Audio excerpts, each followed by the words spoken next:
for a second by accident. Oh no. Oh, I hope it didn't like totally. Oh yeah, it totally restarted, didn't it? Aww. Oops. Well, didn't miss anything. All right.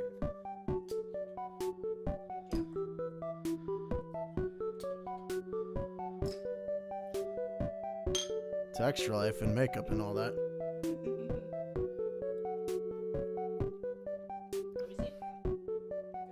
Yeah. Okay. All right. Oh man, there's so much more. Someone thumps their fist on the storage room. You want me to start doing the narrating? Give me a little break? Because I know the Yeah, the Grunkle Stam voice is really. Someone thumps their fist on the storage room door, stirring you from sleep with a jolt and a thud as you fall off the mattress. Scrambling to your feet, you step over to the door and swing it open wide. Jackpot! I need your help! It's at that moment that you look down to see Waddle swaddled in her arms, wearing a top hat and a small bow tie. I do like the fact that you have Brothers Bond whiskey. Yeah, that's great. Why is Waddle so dapper? He does look pretty dashing, doesn't he? Wait, we're not here to dish out compliments. There's an emergency. A love emergency. Love emergency. Oh wait, I forgot to turn your mic back on. Oh, there we go. It still picked up on mine a little bit. What? I forgot. Well, because it's not set on the thing there. Uh-huh. I love emergency. Mabel stares up at you with wide eyes, her little arms unmoving as Waddles attempts to wriggle free from her grasp. This kid's stronger than she looks. Knowing Mabel, this could mean she has a new crush. From what Dipper's told you, she's still deeply rooted in her boy crazy phase. Or she desperately wants to wed Waddles to some unsuspecting critter outside. Oh no. To be fair, it's actually canon that Waddles and Gompers have children. Because you see a weird... Wait, what was Gompers again? He's the goat. Oh, No, right. but you see these weird, like, goat pig creatures in another TV show on Really? Disney? Yeah. Waddles and... it's kind of like a joke. It's They're not yeah, actually... a joke, yeah. It's just a reference. Mhm. Because it's like one of Alex's... It's either his girlfriend's show or the... Oh, okay. Or like one of the other ones that he's a part of with his friends. Waddles and Gompers are renewing their vows today, and I can't find Gompers to put his gown on. You've got to help me find him. You weren't actually expecting your second guess to be right. Okay, wait. Mabel, just calm down for a second. But we have to find Gompers! The ceremony's in 20 minutes! Waddles wriggles himself free and runs down the hallway to freedom, ignoring Mabel's shriek of protest as she chases him. You're compelled to go back to bed, deciding this is almost definitely a dream, but jog after Mabel regardless. Wait, I'm just making sure. Oh, okay. That's just letting me know then. Okay.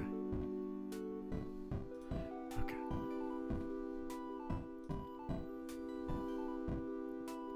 You catch sight of Mabel just as she leaps over Dipper, who's sitting on the floor with a large array of graph paper and chewed pencils. She runs to the back door, suspiciously open, after Waddle's snorting self, yelling at him not to lose his tie. What, Mabel? What's going on? Waddle's wedding Gompers? You're a little out of breath. Mabel's fast.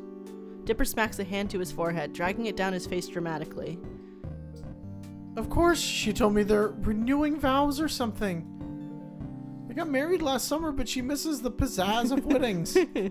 Dipper looks nonplussed, but you can tell he's at least a little invested.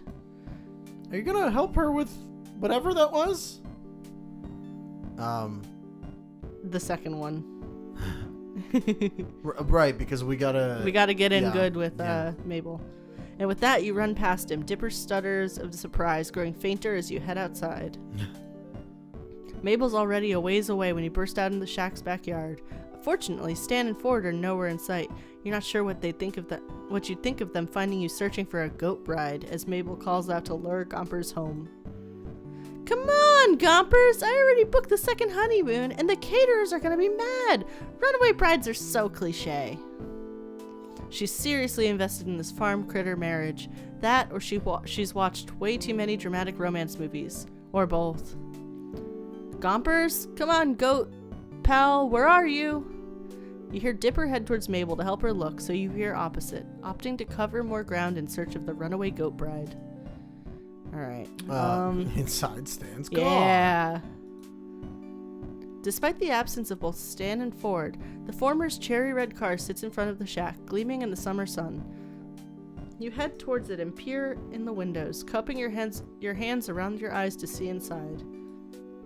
There's a can of pit soda on the passenger seat, a badly hidden pack of cigars in the driver's side door pocket, and a magazine on the floor of the back seat. You squint at it and find it's emblazoned with the title, Fully Clothed Women. Interesting, and you hope Stan will clean that up before you go on another drive with him, but it's not a goat.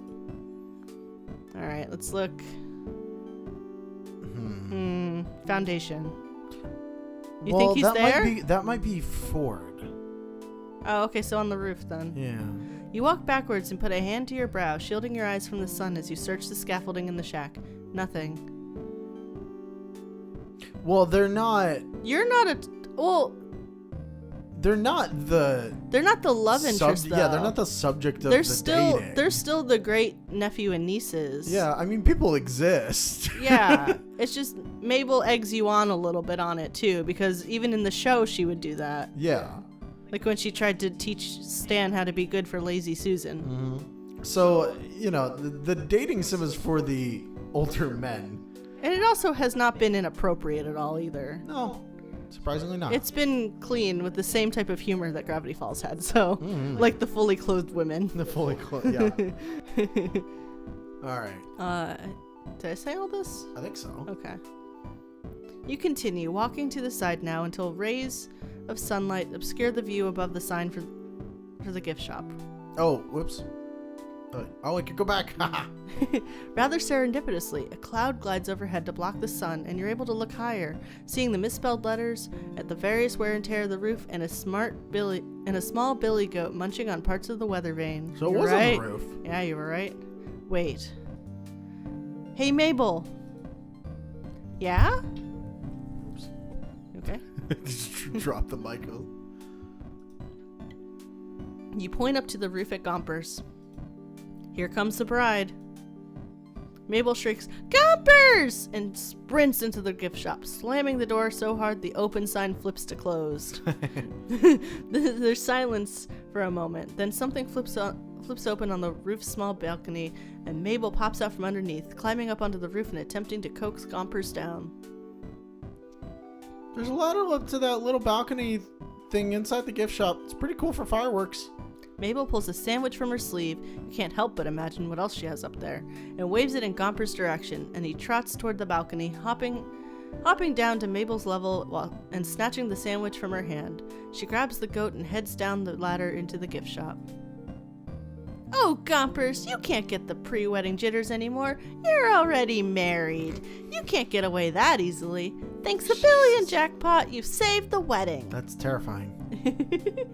And with that, Mabel gets to work on wrestling Gompers into his dress, yelling commands to Dipper to grab Waddles, who thankfully didn't get his bow tie dirty when he dashed away earlier, and get everything ready for the most important ceremony in the history of ever. Maybe an exaggeration, but Mabel's excitement is undoubtedly contagious. Okay, once Dip finds Waddles, I think we got everything ready. I am, of course, the Vicar, Caterer, Proud Mother musical guest combo. Dipper's gonna take pictures from my scrapbook. Hey, I never agreed to that. Dipper, please! I gotta officiate. You mean officiate? See, I'm so busy I can't even talk right. Please, Dipper, I'll help you with some nerd thing later, I pinky swear. Dipper contemplates this, hand at his chin, mirroring his Grunkle Ford, of course. As long as you actually do this time, then yeah, I'll take pictures. Mabel jumps up and down with excitement, jostling poor Gompers in her arms. Yay! Thank you, Dipper, I owe you one. This is what the best brother looks like right here, Jackpot.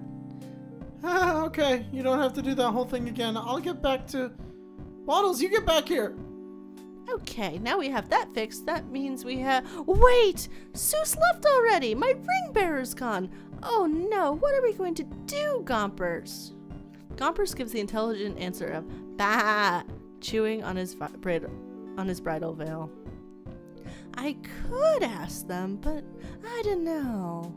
Gompers chooses that moment to look into Mabel's eyes and bleat at her insistently. Mabel naturally takes this as a sign from Goat.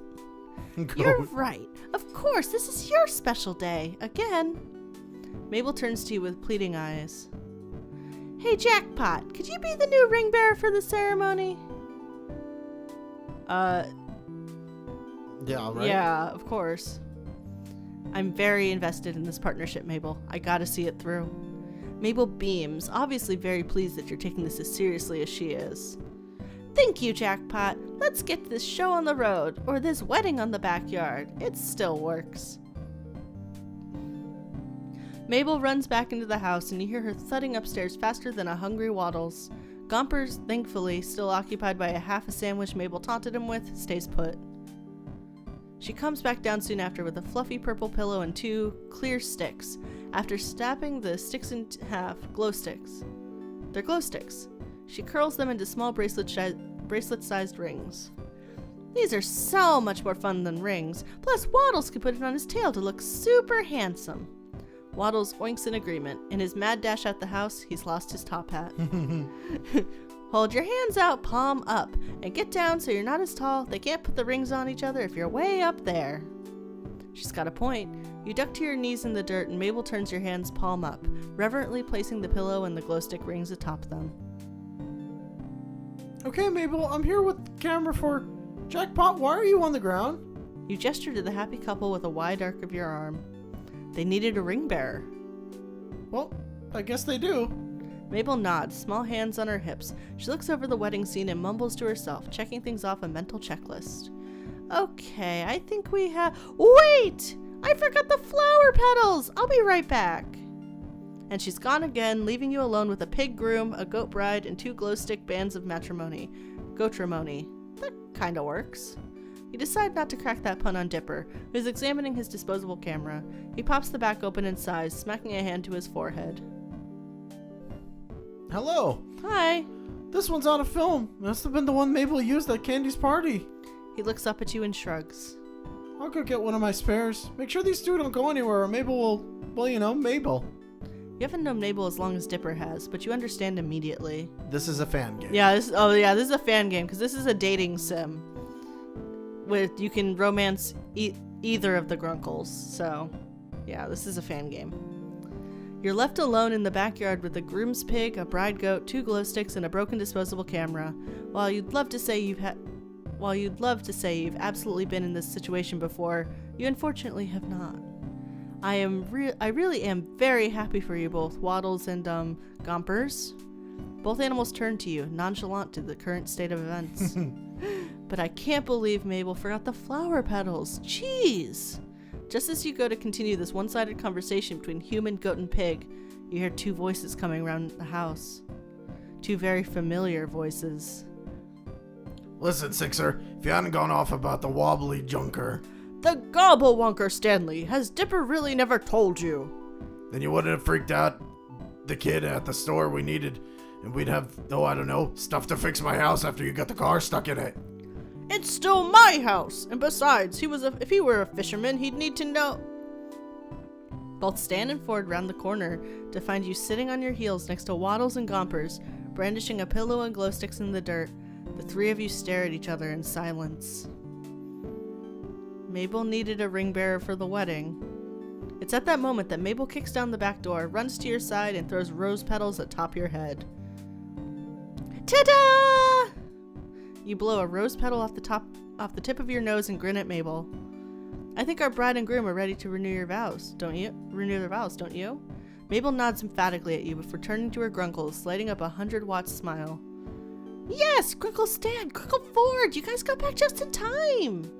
And just like that, Mabel pushes Stan and Ford towards you and tugs their hands so they sit across from you. Stan complains about his knees, and Ford asks Dipper exactly why the pig and goat are betrothed. Fits with what you know about both at this point. Mabel makes way with the wedding, and you sit cross-legged, the pillow and glow stick rings on your lap.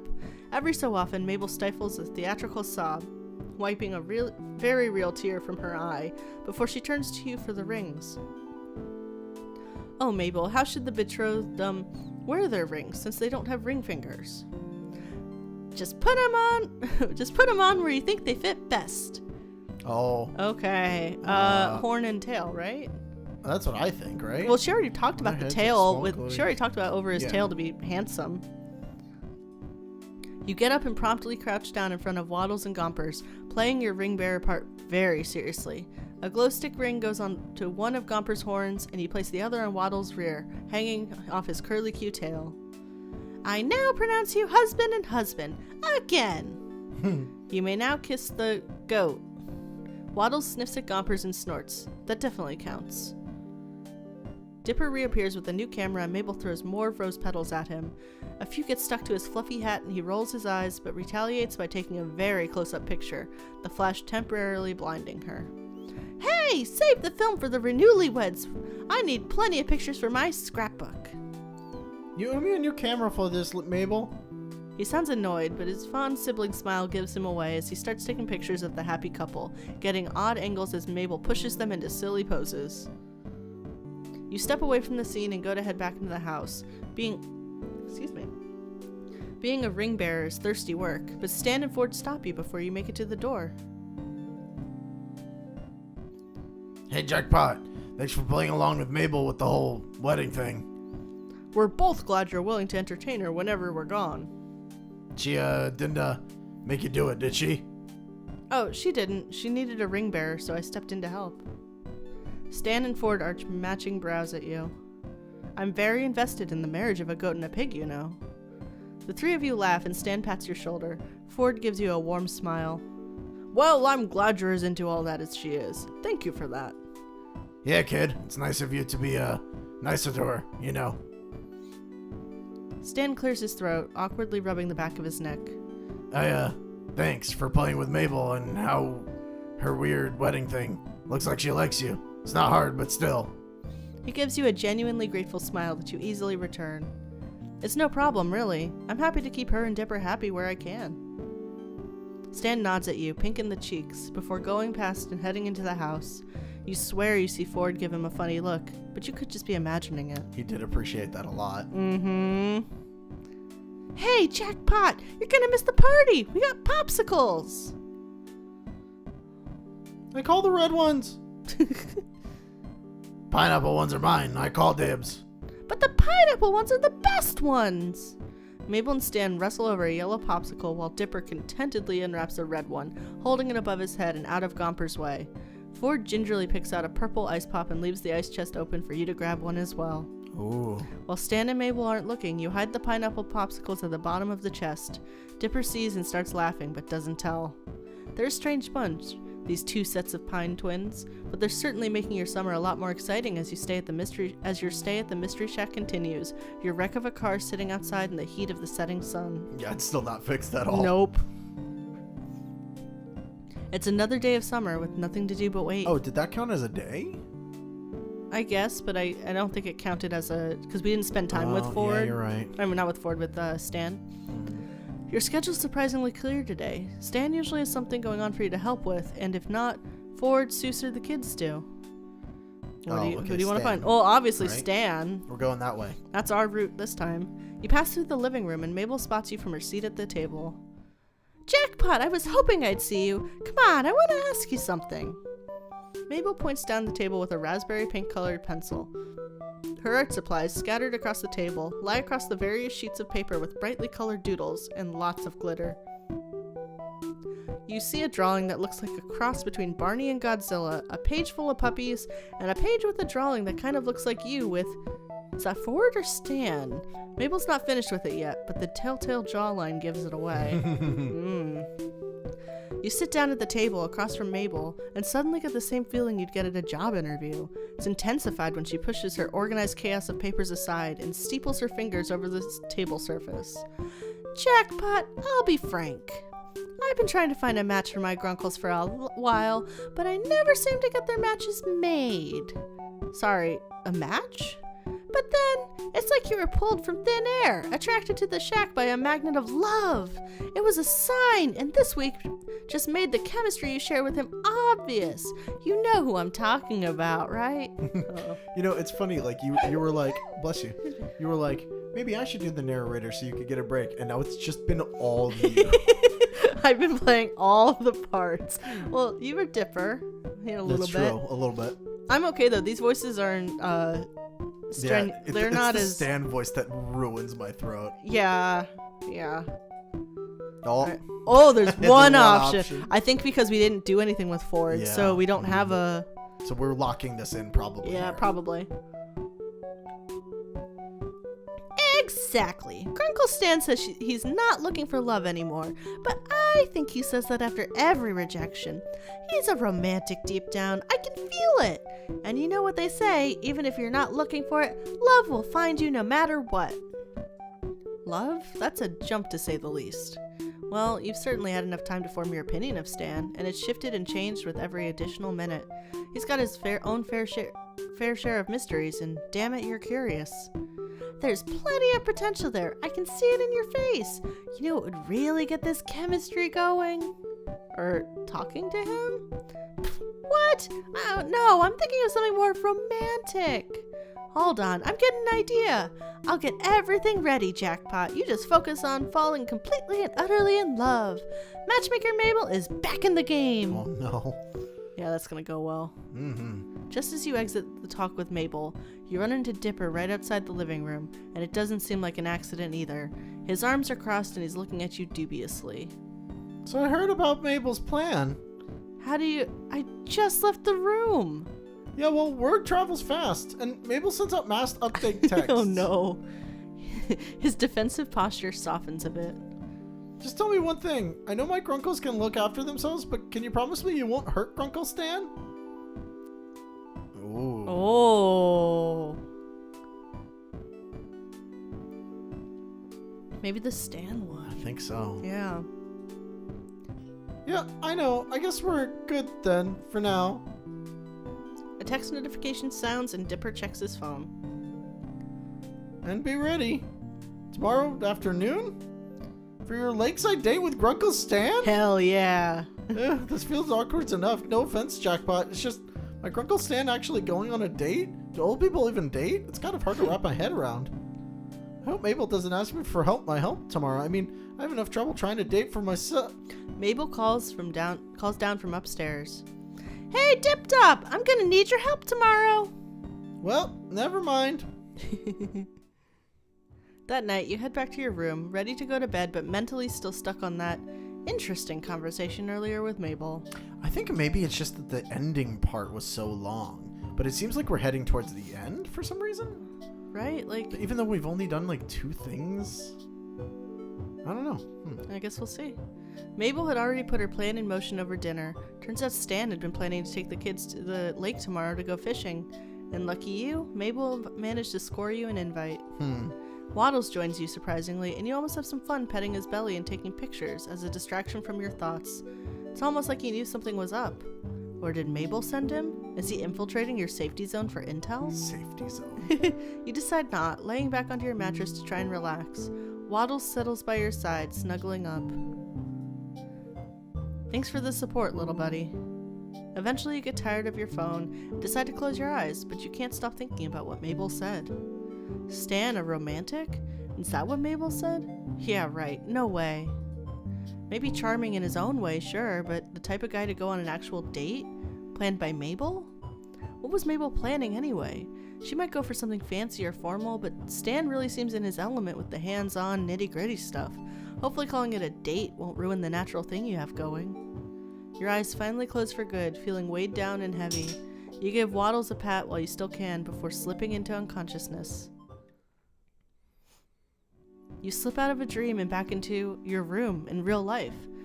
The sky is light outside, and groggily you feel regret as you realize Waddles' comforting weight isn't there anymore. Wait, that's not what you're regretting. You're regretting the end of what you feel like was a really good dream. Stan had taken you with him to the lake, you think, and somehow ended up in the water. Sunlight streamed down onto him as he grinned at you, his white shirt sticking wet to skin.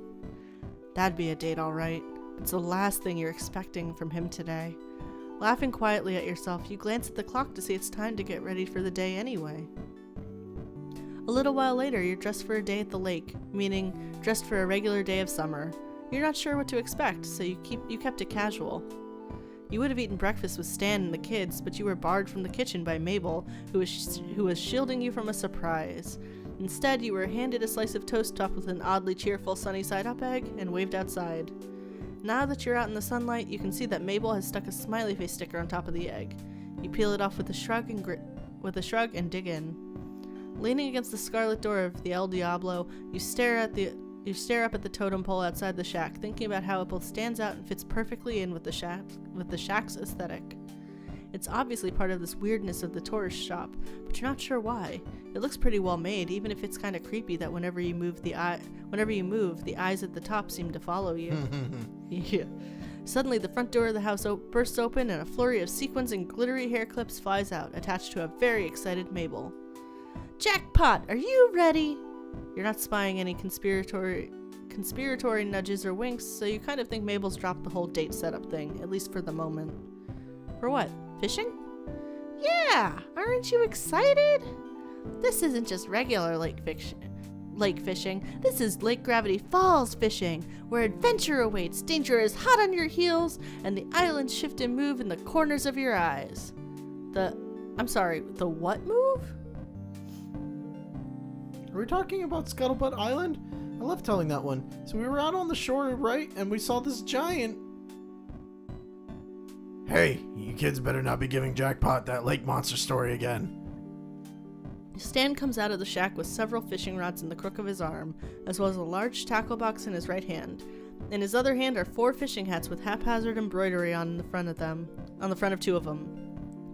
A closer look reveals that there are actually names stitched onto the hats reading Mabel and Dippy. Grunkle Stan, you don't have to pretend to not believe us anymore. I swear it really happened. It just rose right out of the water and started chasing us. And we had to row back as fast as we could, and it was speaking creepy monster language and... What did I say? No more of that monster talk or you're gonna scare Jackpot away. Both kids look a little disappointed, but leave it at that. Stan puts on a smile and drops Dipper and Mabel's respective fishing hats on their head, and Mabel tugs hers on while running to the car, while Dipper follows, exchanging his usual hat for the fishing one. Stan looks out after them, then turns to face you. Kids love to exaggerate. Pretty sure it wasn't that terrifying. Besides, I've been through worse. You hear that, kids? Only your Grunkle Stan's got the right to complain. Stan hefts his fishing supplies over to one arm, using the other to dig around in his pocket for the car keys. He tosses the rods, hats, and tackle box inside. Mabel's hand darts in before Stan can close the trunk, grabbing a hat. Before you can tell what it says, it's shoved in your hands and you smooth out the fabric to read Jackpot. Oh. You get a Stan groans. I get a hat. Mabel, I thought I told you I wasn't going to give it to him. But you worked so hard stitching it this morning. You even got the letters on the right way on. Mostly. Oh. Because he made their hats, so... Mabel gets in the back seat next to Dipper, leaving you to look at the hat more closely. The sewing is a little messy and one of the letters is backwards, but Stan clearly puts some amount of care into it. Speaking of Stan, he's staring at the hat Mabel shoved at you, thinking of something to say. Did you really make this for me? Stan scratches the back of his head and shrugs a little. Yeah, Mabel wouldn't let me leave until I made you one. Said it was nicer if all of us had matching hats or something. Ooh. Immediately put the hat on. Yeah. In the back of the trunk for never. No! Jesus. You put it on and beam at Stan. He doesn't respond, just reaching up and closes the trunk, but you see he looks almost too privately pleased to give comment. Come on, let's get to the lake before all those tourists take the good parking spots. The parking lot is far less packed than Stan made it out to be. The weather brought out the true fishing fanatics, and you recognize a few customers from the shack's gift shop milling about. There are a couple clouds out, but the sunshine is warm against your skin as you step out of the car, and you shield your eyes from the light as you look out over the lake.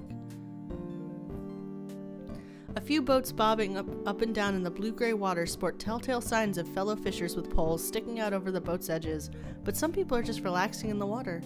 families sit on the beach towels and sunbathe, and you spot a couple kids standing in line for a hot dog stand. For a small town, this place is pretty lively. Mabel and Dipper run out to the shore where a splash from Mabel soon devolves the moment where splash from Mabel soon devolves the moment into a contest of who can splash who worse. You grin at them and their laughter, but a quiet grunt from behind you catches your attention. Left to get everything out of the trunk, Stan struggles to get the fishing equipment out without dropping anything. We gotta help him, right? Oh my gosh, yeah. Why would we let him... Hey, need some help? Stan glances up at you. It's not really that much, you know. Not even a couple of poles? Stan considers this for a moment, then hands you 2 of the 4 fishing poles. Think you can hold your own? What, under the crushing weight of a couple fishing poles? I think I can manage. You hear Mabel's voice from the distance away to the shore. Truce! Truce! Hold on, I've got a phone call. You see Mabel taking out her cell phone as Dipper takes the opportunity to start wringing out parts of his shirt. Uh-huh, okay, I'll be there in 5. Bye, Grenda! Mabel hangs up and rushes to you and Stan. Grunkle Stan, I'm really sorry, but emergency is happening right as we speak. What, is somebody dying?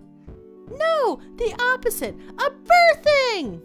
Grenda Jr. is having a baby right now, and Grenda needs me there for motherly support. Grunkle Stan, you gotta let me go. Stan scratches his head and frowns. I don't know, sweetie. I thought we were gonna all go fishing today. Can't you hold it in? Isn't that a thing that happens? Nope, and it's not every day I get to see the wonders of iguana childbirth. Grunkle Stan, please! Mabel gives him those patented Mabel puppy eyes. Stan lets out a heavy sigh, shakes his head, and smiles. All right, Pumpkin. Go on. I know your friend is waiting for you. Thank you, thank you, thank you, thank you! Mabel wraps her arms around Stan's waist and gives him a strong hug, her wide grin never faltering. She then lets go and grabs Dipper's wrist before dashing off. And I'm taking Dipper for moral support! Wait, I didn't agree to this. Mabel! Mabel! I thought lizards hatched from eggs. Thought so too, but hell, I've seen weirder. That's not the question, kid. That's fair. Before you delve too deeply into the thought of live-birthed lizards, your phone buzzes in your pocket. You pull it out, and it's a text from Mabel. Hi, Jackpot! I fixed you up so that you get a whole day with Grunkle Stan. Have fun! Oh my god. Oh shoot, I gotta go. Grenda says Grenda is getting closer to baby time. See ya! Wait, It's so real! That clever little devil. Something wrong? Nah, just Mabel saying she's going to send lots of pictures of the newborn lizard. Well, come on, let's get fishing before it gets dark out. Towards the end of the first pier, docked with only a frayed length of rope, is a sad-looking dinghy with the words Stan of War brushed down in thick black paint. You note a small rusting motor on the stern that looks as if it's going to fall apart at any moment, and what looks like a hastily made patch on the side. There's no way this thing is watertight. Stan sets the 2 poles down inside, along with the tackle box, and gestures at the boat.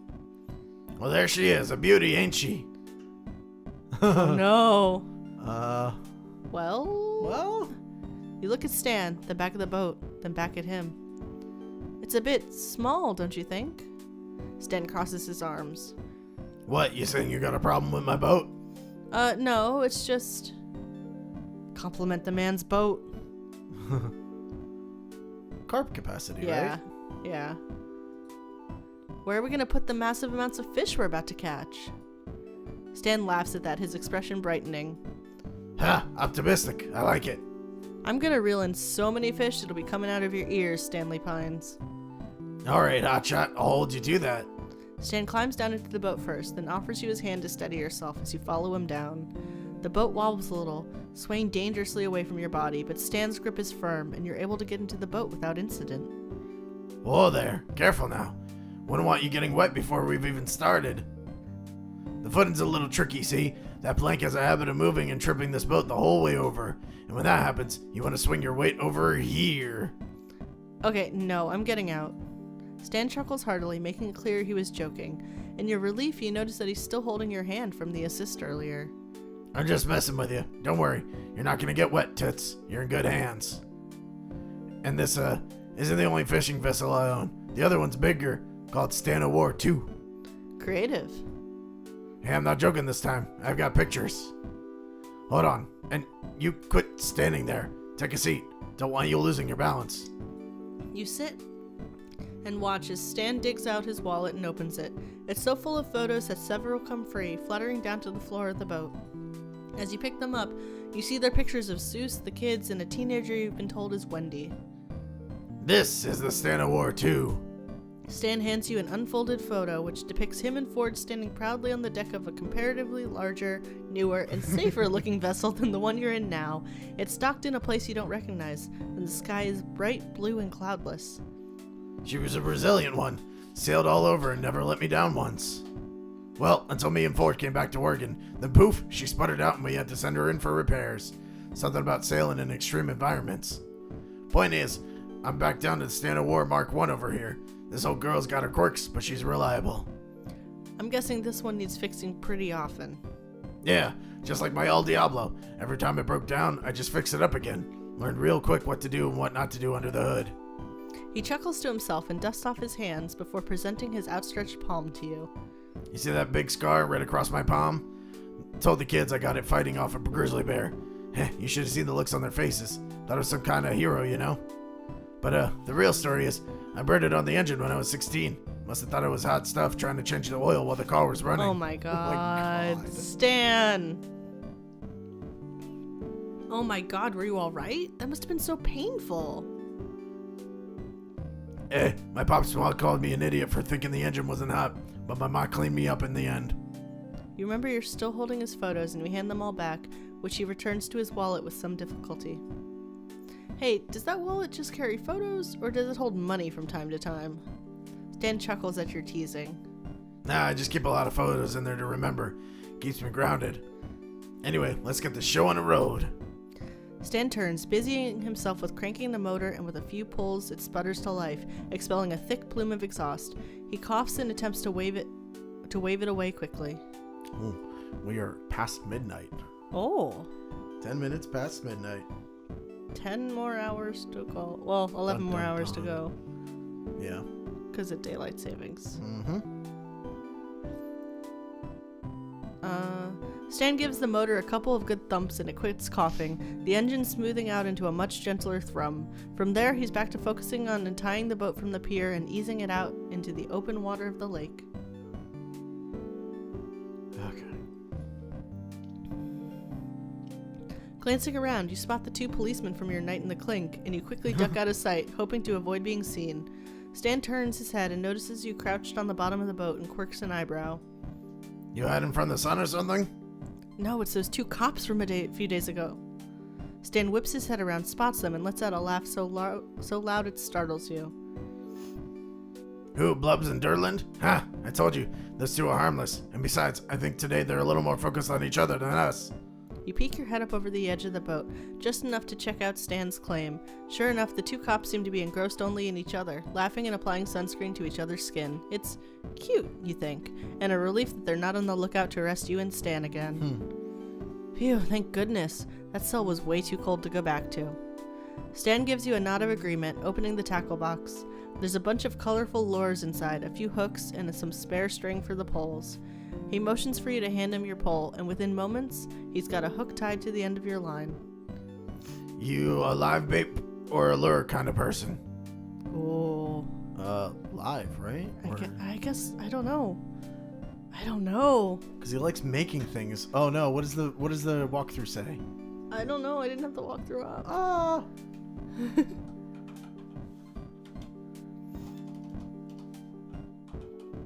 Walkthrough. Stan's route. Okay. Why is it so tiny? Hang on, go down. Wait.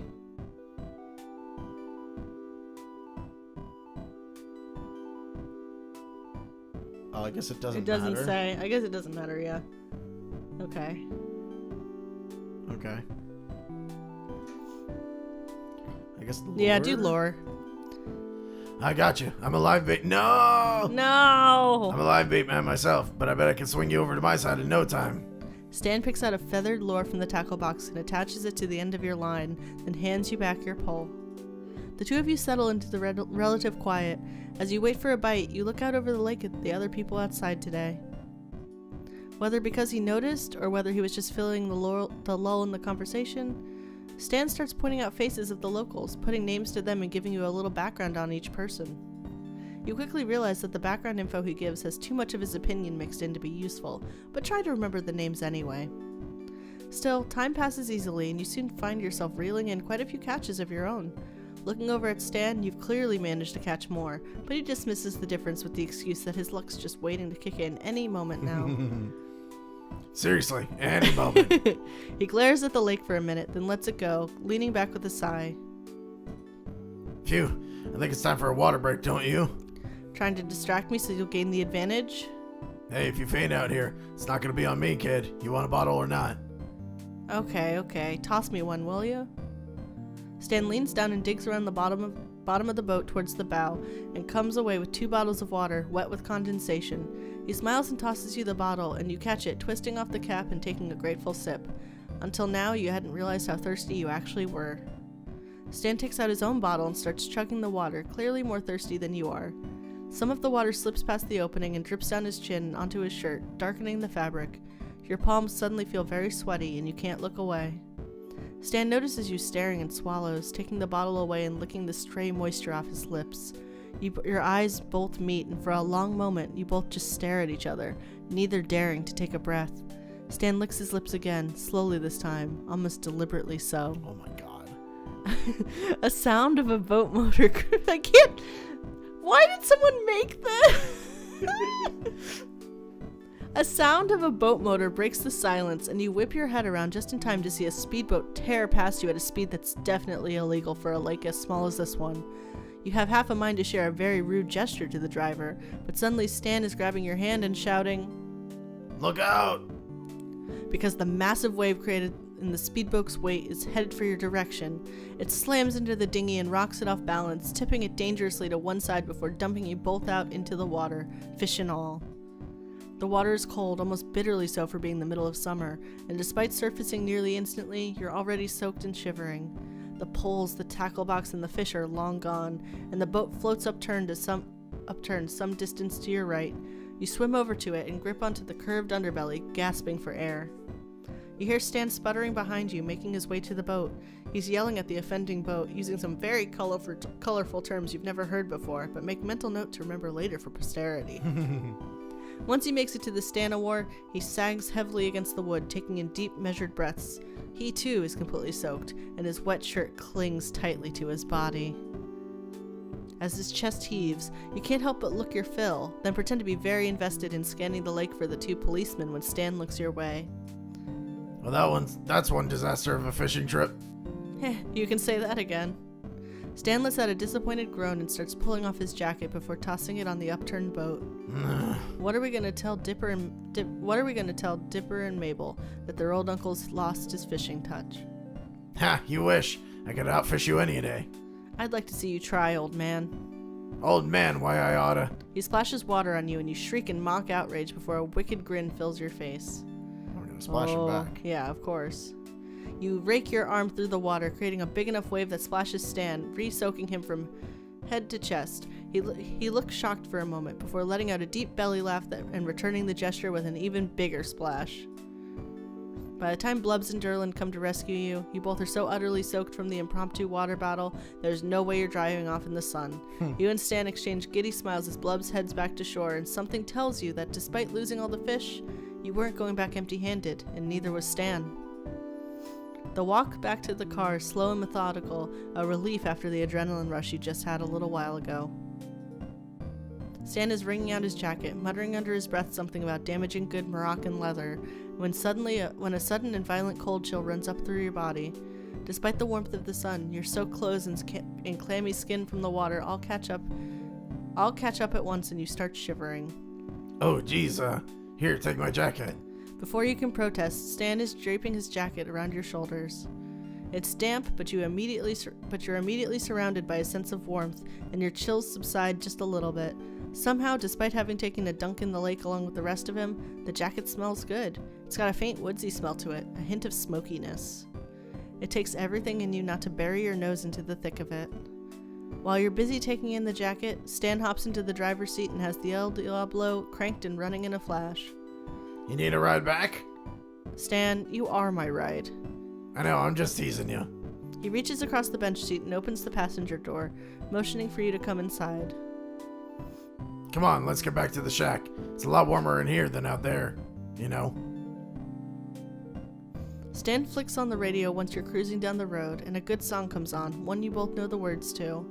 Stan is humming along quietly, and you pretend not to notice, not wanting to ruin a good thing. The breeze from the open windows is calming, and as the trees whiz by, you don't regret getting soaked anymore. It's not long before Stan pulls up to the shack and shuts off the El Diablo, and you both exit the car. Your limbs crack and pop from exertion, and only now do you realize just how exhausted you feel from the day's adventure. Man, you'd kill for a nice, warm, dry bed right about now. Hey, Jackpot, Stan halts for a moment and scratches the back of his head nervously. He's looking at the ground, shuffling his feet back and forth, trying to find the right words to say. I feel kind of bad about getting you all soaked today. I promised you'd be in good hands, and then everything went right to hell in a handbasket, didn't it? Stan, it's fine. Do you like campfires? What? I asked you if you like campfires. Yes. Yeah. Yes? Of course we say yes. Great. Hold on, I'll just be a few minutes. You're left confused and standing in the backyard of the shack as Stan dashes inside, slamming the door shut as he goes. A chill breeze whips through the trees and you shiver. Despite Stan's jacket, you're still a little damp, and being exposed like this certainly doesn't help matters. You check your phone and after several minutes are ready to give up and head inside the shack when Stan comes through the back door, arms full of marshmallows? Come here, I want to show you something. Curious, you follow him over to what appears to be a makeshift fire pit. There's already wood and kindling inside, and part of you wonders if Stan always keeps firewood lying around, or if he prepared this just for you. He pulls a book of matches from his pocket and strikes a match, the head bursting into a bright yellow flame. He tosses it into the woodpile, where gradually the kindling ignites. It's not long before you have a modest but warm fire at your feet. I figured you're still pretty damp, and I'm sure you're hungry as hell since we didn't catch any fish, so... He trails off and gestures at the fire and the marshmallows again. It's the least I could do for screwing up your day. Stan. Oh god. I want to say that this is wonderful. Yeah, but I think that one. Yeah. This is wonderful, Stan. Thank you so much. Stan blushes just a little from the praise. You can tell he wasn't expecting it with that much sincerity. Well, shucks, I'm glad you like it. You're not sure how long you sit out by the fire, roasting marshmallows over the open flame. Stan's burnt his mouth more times than you can count, trying to eat a marshmallow far too soon, and you've burnt enough of the treat to make even the Stay Puffed Man weep. Stan plucks another marshmallow out of the bag and turns it over in his fingers a few times like he's contemplating something, before turning back to face you. You ever play catch with these? Huh? I mean, toss them up and try to catch them with your mouth. Yeah, who doesn't do that? Hey, thought I'd ask. You never know with some people these days. Suddenly a grin spreads across his lips and he tosses the marshmallow up in the air, straight towards you. Catch! You lean back and watch as the marshmallow slowly arcs and falls towards you. You're gonna make it! You're gonna make it! It sails just past your cheek and lands on the ground. Stan makes a disappointed noise, but you pluck the marshmallow off the ground anyway and pop it in your mouth. Close enough. Suddenly the back door flies open and out comes Dipper and Mabel, running up to the campfire excitedly. They look horrified. It's because you just ate a marshmallow off the ground. Ugh. They're both in pajamas, but look wide awake as ever and are already snatching up the marshmallow bags to dig in. Are those marshmallows? Come on, Grunkle Stan, why didn't you tell us you were roasting marshmallows? Because you should be in bed, Pumpkin, that's why. He ruffles Mabel's hair affectionately and pulls her into his lap, handing her his roasting stick. Nope, we're teenagers now. Teenagers don't have bedtimes. Yeah, exactly. So Grunkle Stan. Answer still no, kid. No, you cannot go on a 3-day camping trip to track Ghost Prince. But Grunkle Ford supports my theory. If you ask me, your Grunkle Ford needs a bedtime too. So how was the live lizard birth? Oh, it was so exciting! Grenda Jr. was so relaxed she didn't even realize Grenda Jr. Extreme was being born before her very eyes. And then... Wait, Dipper, you tell him the rest. Oh, why don't you keep telling it? I didn't get a great look. But I gave you a front row seat, right next to me. You saw the whole thing up close, intimately, unforgettably. Dipper shivers, and not from the chill of the night air. Okay, fine. So Grenda Jr. Extreme imprinted on Dipper. Isn't that the cutest thing? Little Dip Top, a mom. No, it's not. And I'm not little. I'm manly. You and Stan chuckle at the kids' antics and give each other knowing glances as you each pop another marshmallow into your mouths. The fire crackles and you draw Stan's jacket further around yourself, feeling truly warm for the first time today. Oh my god. Oh lord. Oh my gosh, there's so All right, much. should I take care of the... Should we swap off the narration every time we get to one of those? Sometimes, I mean, it's a lot to It's a lot. read.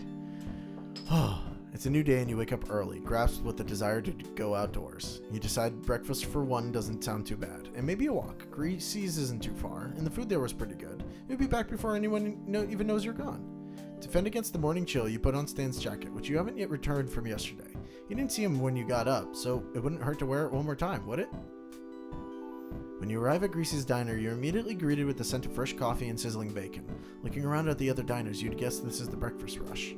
Of course, in a small town like this, that means about a dozen other people are here. You've only been in Gravity Falls a week, but you're starting to learn some of the names, and Stan's refresher yesterday helped some too. That big burly guy over there with the bushy red beard is you're struggling to recall his name. Let's see, it was... Oh, it's, Dan. Manly Dan. Hey, Dan. No, that's me. Oh. Oh. Oh. Huh! Huh! Hey, you're the tourist staying with the Pines! My kids are off somewhere else, so I got an open seat if you need it. It could be nice. Oh, sorry, it was you. It could be nice to talk with someone other than the Pines for once. While fun, their hijinks can get tiring even for you. Alright. You gonna do it? Sure. Yeah. Or... I don't know. I think you're looking. I guess so. Yeah, why not? Take a seat with the empty stool next to Dan. Lazy Susan, the waitress, comes over from behind the counter. What can I get you? What can I get you to drink? It changed to get you. Coffee, right? Yeah. Sure thing. I'll have it right out for you. You notice she doesn't take Dan's order. Nice jacket! Thanks, Stan Pines loaned it to me. Yeah, half the town noticed that yesterday. Oh, you hadn't realized that it was public. It was that public. It was that public. Splash sent a lot of fish swimming my way, though, so thanks! Does word always move that quick around here? You worried about that now? People in town were already talking before that. You just gave them more to talk about. What were they saying? He shrugs. If a slab of solid stone could shrug. I don't listen to gossip. Gossip happens to come to my ears. Lazy Susan comes back out with your drink, as well as a hot cup of coffee for Manly Dan. You figured he'd ordered it before you sat down. You watch as Dan lifts a seeming mug of coffee to his mouth, and then chugs the whole thing. It looks like an instant recipe for a second-degree burn, but surprisingly, almost sickeningly, he seems relieved by it. You're starting to realize why this guy is such a tough guy reputation. He sighs, putting the now empty mug back down, and turns to you. What were we talking about? I seriously can't remember. I'll get you a refill. You ready to order, sweetie? Me? Oh yeah, can I have the, Are we going back to pancakes, or are we... Eggs and bacon. Eggs and bacon? Okay. She leaves, and you and Dan are left to sit in silence. Alright. Stan Pines, I guess? Yeah. What do you know about Stan Pines? Real con artist type. Not a friend of mine. But as long as Wendy's getting paid out of his pocket, I don't care either way. Doesn't matter what I say, though. Looks like you already know what to think about him. She didn't take your order. I'm a regular. Pancakes and hot black coffee. Like usual. So tell me some more about your family. Wendy's my oldest. Then there were 3 boys, Marcus, Kevin, and Gus. Huh, he didn't mention a spouse. Oh no.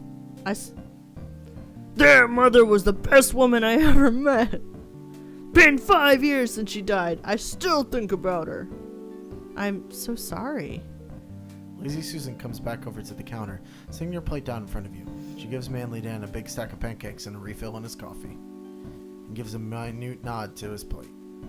Like I said. The conversation comes to an end as the immediate allure of food takes priority. He finishes far faster than you do, and looks out the window, squinting at the angle the light makes with the trees.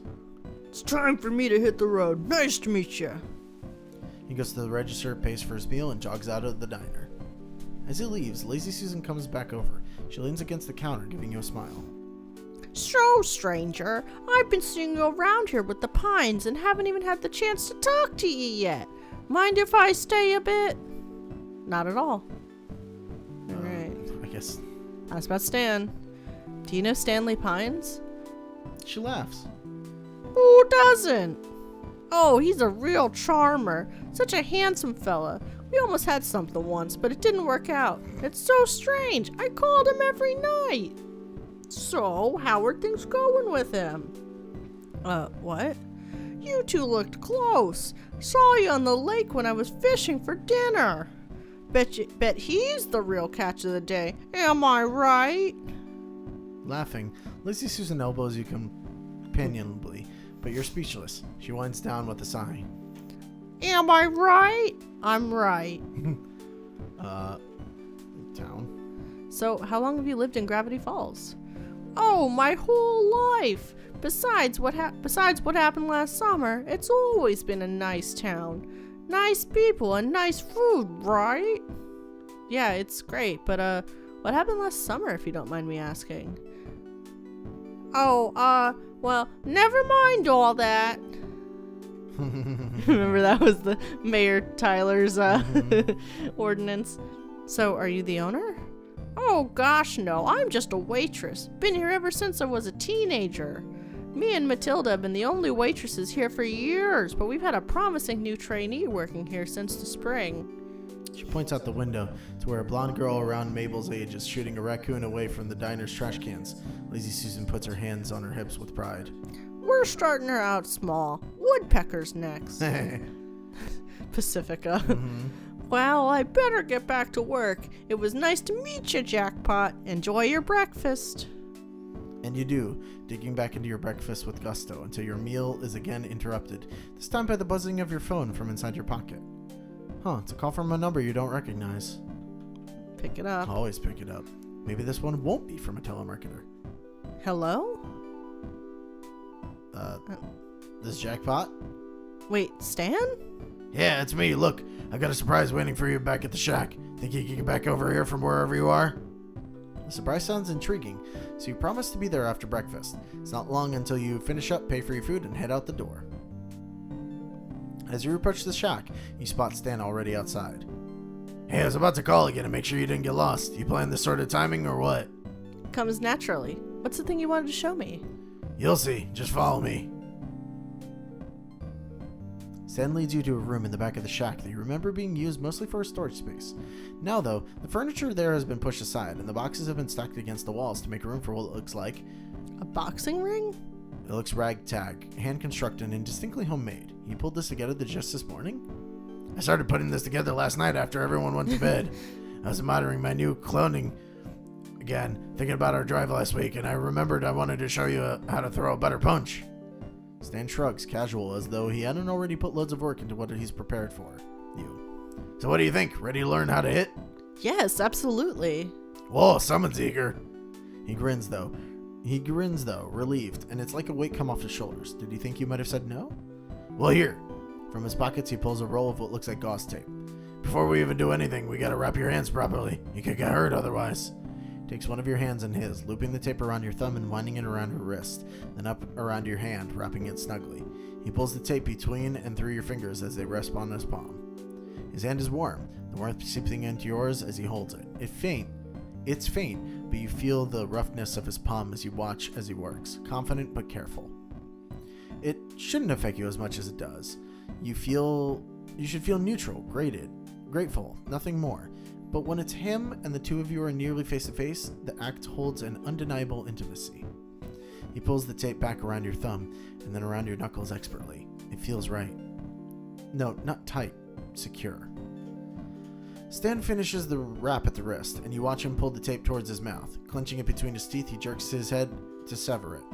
The remainder is then wrapped back around, snug and complete, and Stan smiles down at his work. He doesn't look up at you yet, but if you had, you would have been embarrassed by the expression that's on your face. Other hand now. You offer your other hand and he starts on it, same as before. This time you watch the act less and watches the look in his eyes more. It's his focus you find, then the care underneath it. You can see it in his every pull and twist of the tape, a conviction to protect, to secure. You're so lost in the sight that before you know it, he's done and looking at you again. Alright, not too tight, is it? Nope. Then let me show you how you should be standing.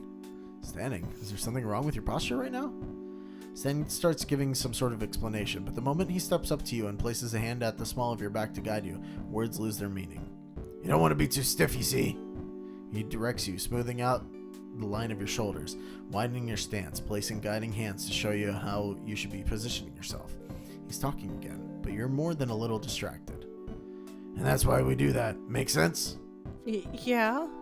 Good, now on to punching. I got some personal experience with the way you hit. I already apologized for that. And it could use a whole lot of work. I'm telling you, I barely felt it. You just had to direct that strength. He demonstrates, moving to your right to assume the same stance he's guided you into, and swinging through empty air. He does it again, slower this time for it to explain how to shift your weight, where to start from, where to go. Then it's your turn, and after a couple swings of your own, the hands-on guidance is back. Stan's hands resting briefly at your waist to adjust the twist of your torso, next to your shoulders, nudging you into better balance. Then he corrects the movement of your arms. His chest is warm against your back as he reaches to show you where to go. Your breath catches. Yes, there. Damn, you almost had it. Try again. Come back here and... Actually, I think it'd help if I had, something to hit. Sure, we can, Jackpot, you sure you want to go on? You're looking kind of red. This unexpected intimacy is a little overwhelming right now, and he's still so close to you. Especially after what you'd heard at the diner today. That whatever you gave him is obvious. It has you a little on edge. I'm fine. You put this whole room together and we haven't even used it yet. We should. For that, you're gonna need these. He holds up a pair of standard, albeit a bit old-looking, boxing gloves, handing them to you. You have some trouble putting them on. They're a little big. Hold on, let me do it. I'll lace them up for you. He takes your hand again, like earlier, pulling at the laces of the glove tighter and tighter until the fit is snug. Is that too tight? No, that's fine. He ties it off and takes your other hand, cradling it in his own for a moment before his hands move up, brushing along your wrist. He pulls the laces together, and as he does, you steal a look at his face. There's that same focus, that same care. The longer you stare, the more you feel heat rushing to your face, turning it red. How about that? It feels perfect. He looks up, and his eyes lock with yours. He looks away, clearing his throat with a gruff cough, and you notice how it's his face that's pink. We should, get started. It's nice to see that you aren't the only one affected, as you watch Stan quickly wrap his own hands with a lingering blush on his face. He pulls on a pair of fingerless gloves next, and walks into the makeshift ring. You're gonna try to land a hit on me, alright? What, you're just gonna stand there and let me hit you? Stan laughs, shaking his head. You okay? Yeah. Do you want to take a small break? No, I'm just like, blah, blah, blah. Okay. Do you want me to do narrator? No, I'm good. You think I'd make it easy on you, Jackpot? No, I'm gonna be hitting back. Of course, I'm not gonna let any of my hits land, but it'll stall you long enough to make it a challenge. Remember what I showed you. Jab, swing, and block. Put them in action, and it's just the next step. We're close after this is disco night, so Is that the end, though? I don't know. Yep. Disco Night's the last one. Oh, yeah, we're close. We are getting close. Boxing's pretty simple when you get down to it, but it's all in the timing. You need to know what the other person in the ring's thinking. It's like, almost like a dance. Sorry. You good? Getting another or? I'll try to put this back over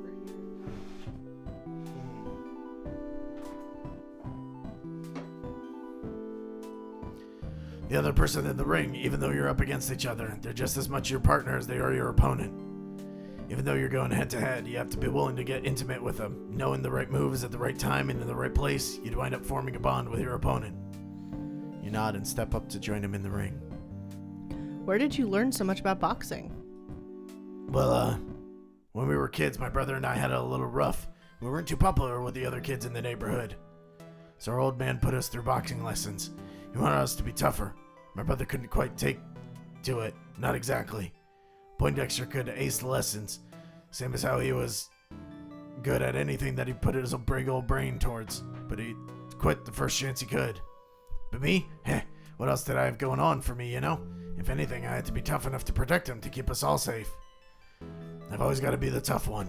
And I always have been hard. It's hard, but sooner or later you forget what it's like to not have to feel tough. So I guess you could say it gets easier. After I left home, I was on the road for a bit. Got into my fair share of trouble that followed me wherever I went. But I was fine. I was tough enough. I knew how to fight. It got me far enough, didn't it? It's gotten me through all these years. And here I am with the... Stan's eyes seem to glisten, but he looks away before he can tell you for sure. He smiles with that big, ridiculous grin, as though to reassure you. He fakes a cough and wipes at his nose. Jeez, it's so dusty back here. We might as well get started already, huh? You probably don't want to listen to me rambling all day. Like I said, timing's key. It's time to make that big swing. Or we'll be able to block it. Sometimes it's smarter just to take a quick jab, even if you don't hit that hard. Being quick enough to wear your partner down and keep him blocking is enough to get you there. So let's dance. Oh no. Jab is faster than a block. Mini game. Does 1 damage. Swing does 3 damage, but is stopped by a block. If neither opponent blocks, both hits will succeed. Okay. You gonna save? I guess I should.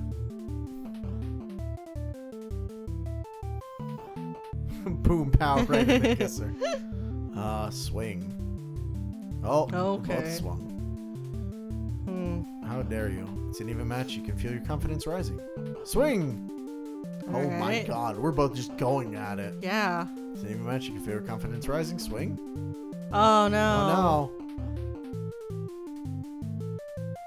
no. Oh, but even though he blocked, it's... Maybe jab. No, because like, even if he blocks, Oh, that's right. yeah, Yeah. it's best Yeah. to always swing. No, you're right.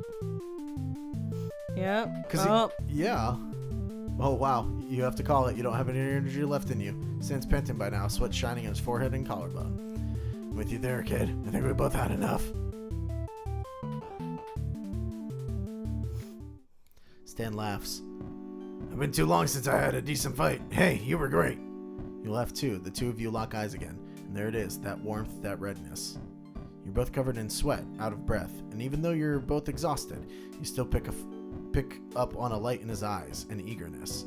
There's something here that's waiting to break in this moment of eye contact. Breaking the silence, you decide to be the first to act this time. You know what?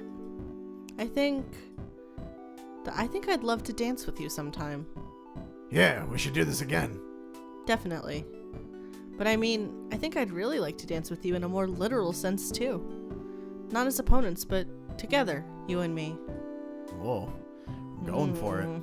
You hope he feels this too, this connection, this chemistry you have. It can't just be you. Your breath is held, nervous, and while it felt like time stood still in place of that pause, just a second later Stan breathes in, and then he speaks. I'd like that, you know? I really like that. He's smiling, in a way that lights up his face like you haven't seen before. You're smiling too, wide and goofy, full of sheer giddiness you can't contain. There's something intoxicating about it. With that running feeling through you, it's a hard fall back to earth. Hey, can you help me get these gloves off? Stan laughs, loud and free, and obliges. It's later that day, just after dinner, when you get around to telling Stan about your time at the diner. So I guess I'm asking, is it always like that around here? People talking about my love life? After you've survived Mabel, everyone else is small fry. There's not much to talk about in this town, so when a tourist crashes their car into the jewel of the town at the peak of the season, that's prime material. Enough of that, though. I thought we could have a more private movie night, to wind down a little. I keep the movies in that cabinet there. Go on and pick one. You open it up to reveal a stack of VHS tapes and a few DVDs. What do you want to watch? Oh. The classic drama.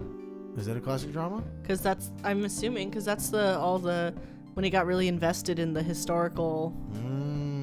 True. It's an old black and white movie about a young woman whose lover has to leave the country to pursue his dreams. At the film's climax, right as she's about to get onto the boat to sail off for foreign lands, lovers kiss of its violent swell, promise to never forget each other, and he sails away knowing they'll never see each other again. How very Casablanca almost of it. I know. Not a plane instead of a boat, but Yeah. you hear sniffling, and after confirming that it didn't come from the TV, you realize it's coming from your left, from Stan. He's resolutely staring at the TV with a deep-set frown on his face, but his eyes shine with withheld tears. Huh, Stan really is a romantic at heart. Good call, Mabel. You act like you didn't notice and continue to watch as the heroine returns to her average life, clearly no longer satisfied with mundanity. Feeling comfortable, you shift your position a bit to rest your head on Stan's shoulder. Getting sleepy? A little, but I gotta see how this ends. There's no way she's just gonna go on like that.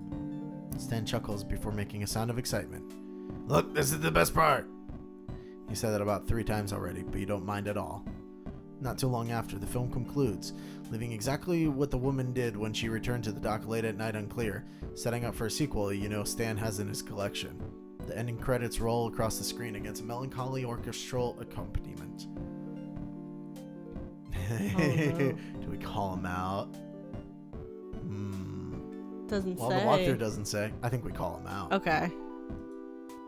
Hey, his wasn't the only heart that drama touched. That movie played with your heart like a fiddle, and a tear runs down your cheek as the credits roll. You wipe it away, but Stan notices. You feel that much for them, huh? His tone is gruff with emotion he can't hide.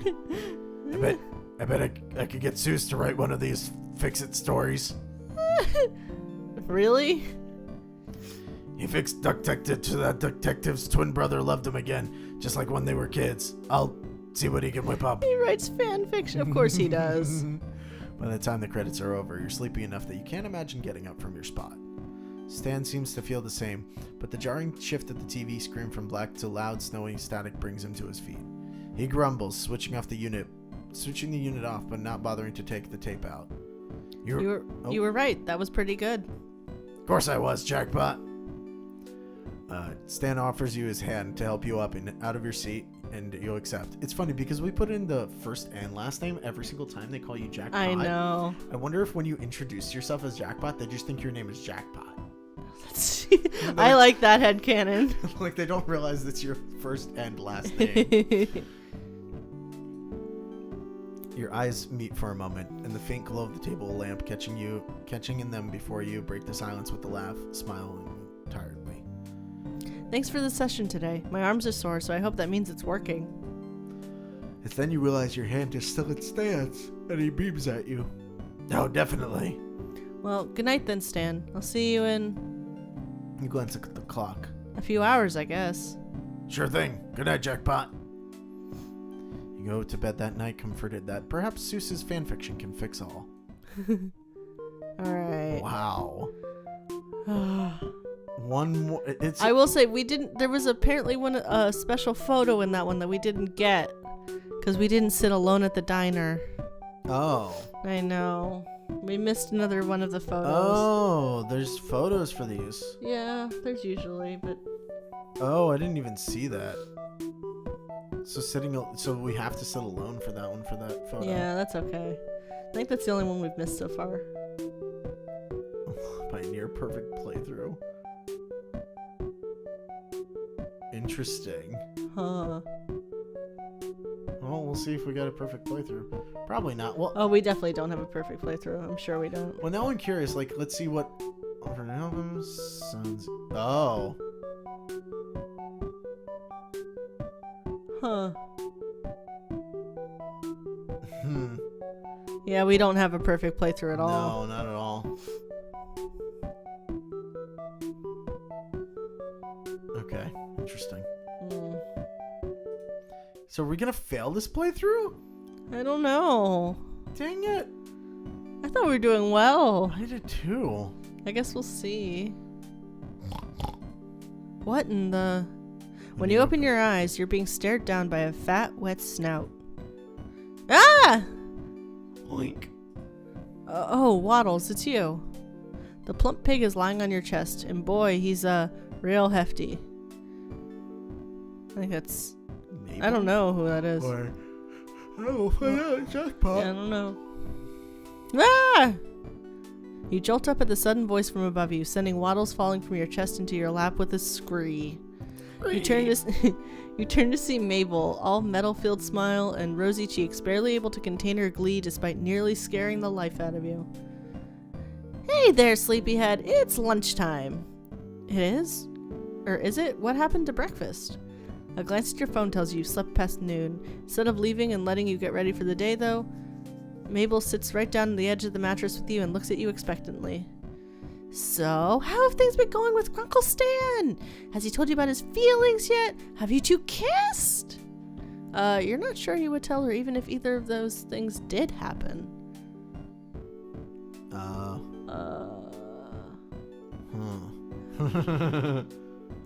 mess with her. Okay. Aww, Jackpot, you're just joking. Okay, maybe there haven't been any milestones, but things are going great, right? What do you think? Yeah. Absolutely, definitely. And I think you should tell him how you feel. I'll keep that in mind, but can I get changed now? All right, silly me. Come on, Waddles. They leave and you're left to your thoughts. With all the hectic supernatural stuff in Gravity Falls that inexplicably often finds itself in or near the shack, you haven't been able to spend much significant time with Stan since your boxing session. You've only found short moments, like late-night game of cards that ran longer than expected because, by the end of it, you'd both just left the deck on the table as you listened to him tell a story about how this one time he... Well, you guessed that was a significant amount of time. You just never really wanted those moments to end. You okay? I feel like there's an eyelash falling out. Should we take it off? No. Are you sure? Yeah. You know how eyelashes fall off. I know. Oh. I don't want to irritate you because you're not used to this. Well, that's fine. Okay. Okay. And just yesterday, Ford came up to you in the kitchen, standing with a bowl of cereal in hand that he was apparently in the middle of eating, and basically gave you a condensed version of, if you break my twin brother's heart, I'll make you regret it. The bowl of cereal turning out to be 95% marshmallows did not make him seem any less intimidating. It's the best part. Yeah. I actually don't like them in cereal. That's why I don't like Lucky Charms. They're not my favorite, but they're the best part of Lucky Charms. I just don't like any part of them. I don't like the freeze-dried marshmallows. Okay. You're not sure why he did that. As far as you know, there's nothing official between you and Stan. Besides, Stan and Ford don't even live on land anymore. They'll be setting sail again, exploring the seas and documenting the oddities of the world. From what you've heard about it already, it's intense stuff that keeps them on the move and untethered. And you're no expert, but your car's looking pretty close to done, meaning you'll be leaving Gravity Falls soon enough. All you can do is hope you're not leaving with any regrets. Heading out through the back door so that you don't disturb Seuss's current tour, you round the house to where your car has stood still for the past 2 weeks. Sure enough, there you find Stan, staring thoughtfully into the hood before he spots you and brightens. Hey, how's it hanging, Jackpot? Fancy finding yeah. you here. Fancy finding you here, outside your own house, where Ford told me you'd be. What can I say? I'm unpredictable. Never know what I'll be up to next.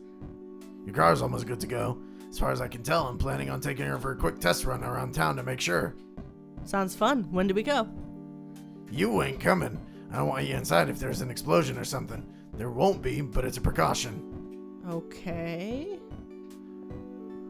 But if you are free tonight, I figured we would Celebrate. Yeah, sure. What did you have in mind? I can't tell you.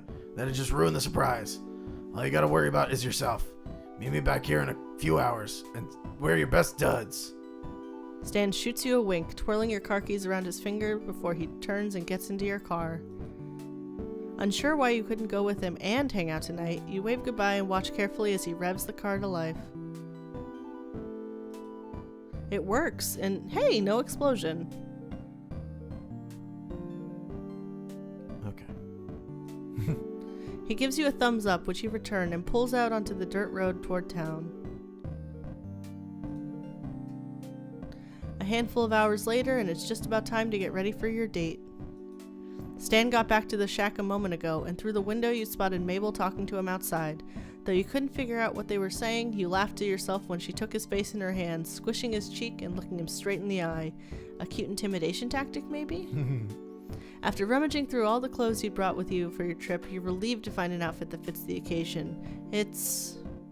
Flashy. You think flashy? Flashy. Oh, okay, flashy. You don't remember why you packed it in the first place, but you're sure glad to have this outfit now. Feeling good about the outfit you chose, you head outside to meet Stan. You step out onto the back porch and are met with his back to you, looking off into the distance. You're about to call his name when he turns in your direction and your words die in your tongue, speechless at the sight of him. He looks handsome. Your eyes catch on the way his gold chain glints in the light, drawing your attention to his proudly exposed chest, helpfully framed by the cut of his shirt. The buttons almost strain to contain how good he looks, and your gaze follows the line lower to how... Stan whistles playfully at the sight of you. Ain't you a sight for sore eyes? You're not so bad yourself. Yeah. You sure clean up nicely. You give him a once-over, as though you hadn't already been looking earlier. Stan's cheeks flush the faintest pink as he smooths out his jacket in response, posture straightening proudly. This look used to be all the rage back in the day. Trends may fade, but Stan Pines has still got it. So where to? Hands in his pockets, Stan nods over to the Stanmobile a few feet in front of you. Only one way to find out.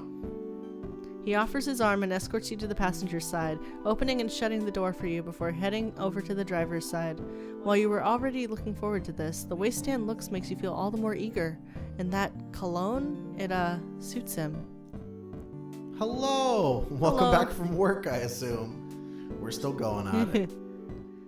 Yeah.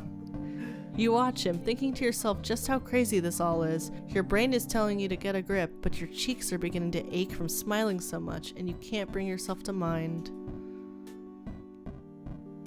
The El Diablo soon purrs to life, and you're on your way. Since you don't know your destination, you're not sure how long the ride will be. Not like you mind at all. Make conversation, right? Okay, yeah. That makes sense. I mean, like, Yeah, talk to them and yeah. stuff. You always this mysterious with your dates, luring them off into the night with a promise of a good time? Stan chuckles. Nah, only ones I like being around. Good to know. Besides, you should definitely know what to expect from a drive with me now. The unexpected? Bingo! You gaze out the window again, unable to keep the smile from your face. Another minute or so passes before Stan speaks again. Alright, we're almost there. Close your eyes. Really? Yes, really. And I've got a blindfold in the glove box if you can't stop yourself from peeking. Somehow it seems like he's not joking about that last part. After what you've seen with him, it wouldn't be a surprise. Right, he totally has a blindfold. Oh, in there. 100%, yeah. I guess it doesn't matter. Yeah. Comment on it? Sure. Why not? You laugh and cover your eyes with your hands. We can save that for another time. I promise I won't peek. Oh, God! That got a little spicier than I thought it would. Spicy. You can't see, but somehow your instincts tell you he's flushed red from that. He laughs, pleased. You keep your eyes closed for another minute or two as Stan begins to tell you about the time he was hogtied and blindfolded by some thugs on the side of a desert road. Just as he gets to the good part about how he had to hitchhike using only his nose, the car comes to a stop. You both hear and feel Stan put the car into park and realize there's muffled music not too far from you. Can I look now? Hold on. Stan exits the car and the footfalls tell you he's walking to your side. In a second he's there, opening your door. Can I look now? Stan chuckles. Unless you can walk with your eyes closed. You open your eyes to see a rundown diner. Reese's Diner, to be exact. Wait, what? The building is about as slightly shabby in appearance as it was when you last visited, but under the glowing "We Have Food" sign is an endearingly hand-painted banner reading "Disco Night." Through the windows you can spot energetic silhouettes and flashing multicolored lights. Hardly grandiose, but it's still beautiful. Oh my god, Stan. He takes your hand and helps you out of the passenger seat. What? You don't like it? You remember? Yeah. I know you've been dying to see the magic I make on the dance floor. Seemed cruel to keep you waiting any longer. Tease him. Tease him. We'll see if you can keep up, old man. Oh, now you're in for it, kid. Hold on to your socks. As you step inside, you're greeted by the sight of a dance floor. A disco ball reflects fragments of colorful spotlights all around the room, and even the cow skull above the jukebox has string lights wrapped around his horns. There's a good amount of people here. There's mostly older adults, which is unsurprising given the music genre, but there are a few younger folks who seem to be enjoying themselves unironically. You're surprised you don't see Mabel and her friends here. You finally look back at Stan and catch him pretending he wasn't just watching you for your reactions seconds earlier. You didn't do all this just for me, did you? Nah, it's a monthly thing that picked up a while back. I lend them some equipment for every time, but I may have knocked it up for a week for 4. Knocked it up a week for What? 4? I don't understand what that's... I don't know. Oh, Oh, He- it's supposed he brought- to happen. yeah. It was 4 supposed to weeks from have... now. Yeah. He's smirking. He's so proud of himself. You roll your eyes, but give him a fond smile. Well then, let's dance already. Grabbing Stan's hand in yours, you lead him onto the dance floor, and he follows eagerly. Alright, we can start you off with something easy. Nuh-uh. I need to see your moves first. Make sure you're the real deal. Got any requests then? Foxtrot. Yeah, foxtrot. Dab. Oh no. I'm not the young buck I used to be, but I still got some Lindy Hop in Oh me. God. That's Isn't that a different dance? It is a different dance, but it's also very. No, I'm reading what he said. Oh. Yeah. That's not the point. So you're not gonna throw me around like a rag doll? Got it. Please, I never do that in public. Unless you ask nicely. And you dance. Before you know it, the song has passed, and then another, and another. You weren't too sure at first, but Stan's actually a really good dancer. He's light on his feet, and he's definitely got rhythm. He knows just where to guide you, how to hold you. Oh God, you hope your hands aren't sweaty. Are you sweaty? Your face sure feels hot when he shoots you a wink before leading you into a half turn that lands your back flush against his chest. You keeping up pretty good, Jackpot. You having fun? He asks you low in your ear in a way that makes your heart flutter as you sway together. Only because I have such an amazing partner. I could say the same thing. Stan laughs, bring you back to face him, but the song ends only seconds later and he releases his hold on you. It's a slow song, and Stan raises his brow at you questioningly. So take initiative. Yeah. Of course you want to continue. Laughing, you take his hand in yours again and guide it back to your side. Stan beams and brings you closer still. You're about to rest your palms against his chest, but change your mind and rest them on his broad shoulders. You're almost nervous to look him in the eye, but when you chance a glance upward, you're so pleased with what you see. You've been close before, intimately even, but this is a whole new ballpark.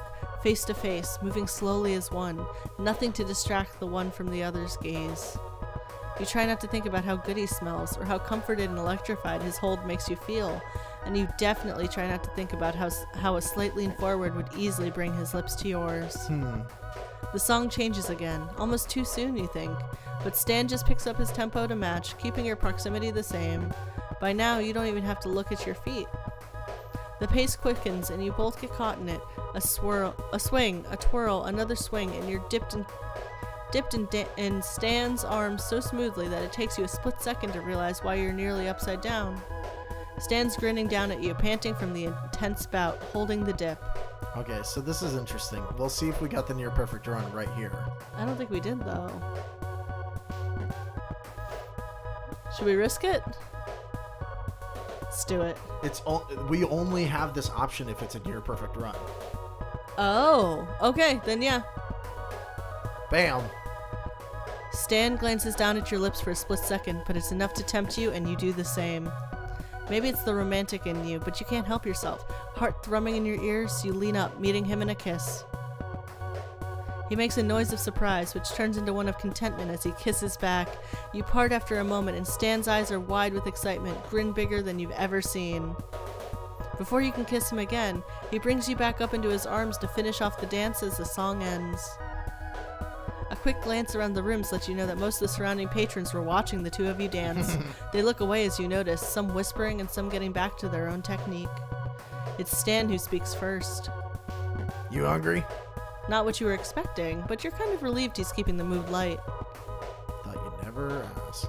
I actually ate before we left. I almost clicked that too because I saw their eye and I was like, wait. Alright, thought you'd never ask. Great, my treat, kid. Pick anything you want.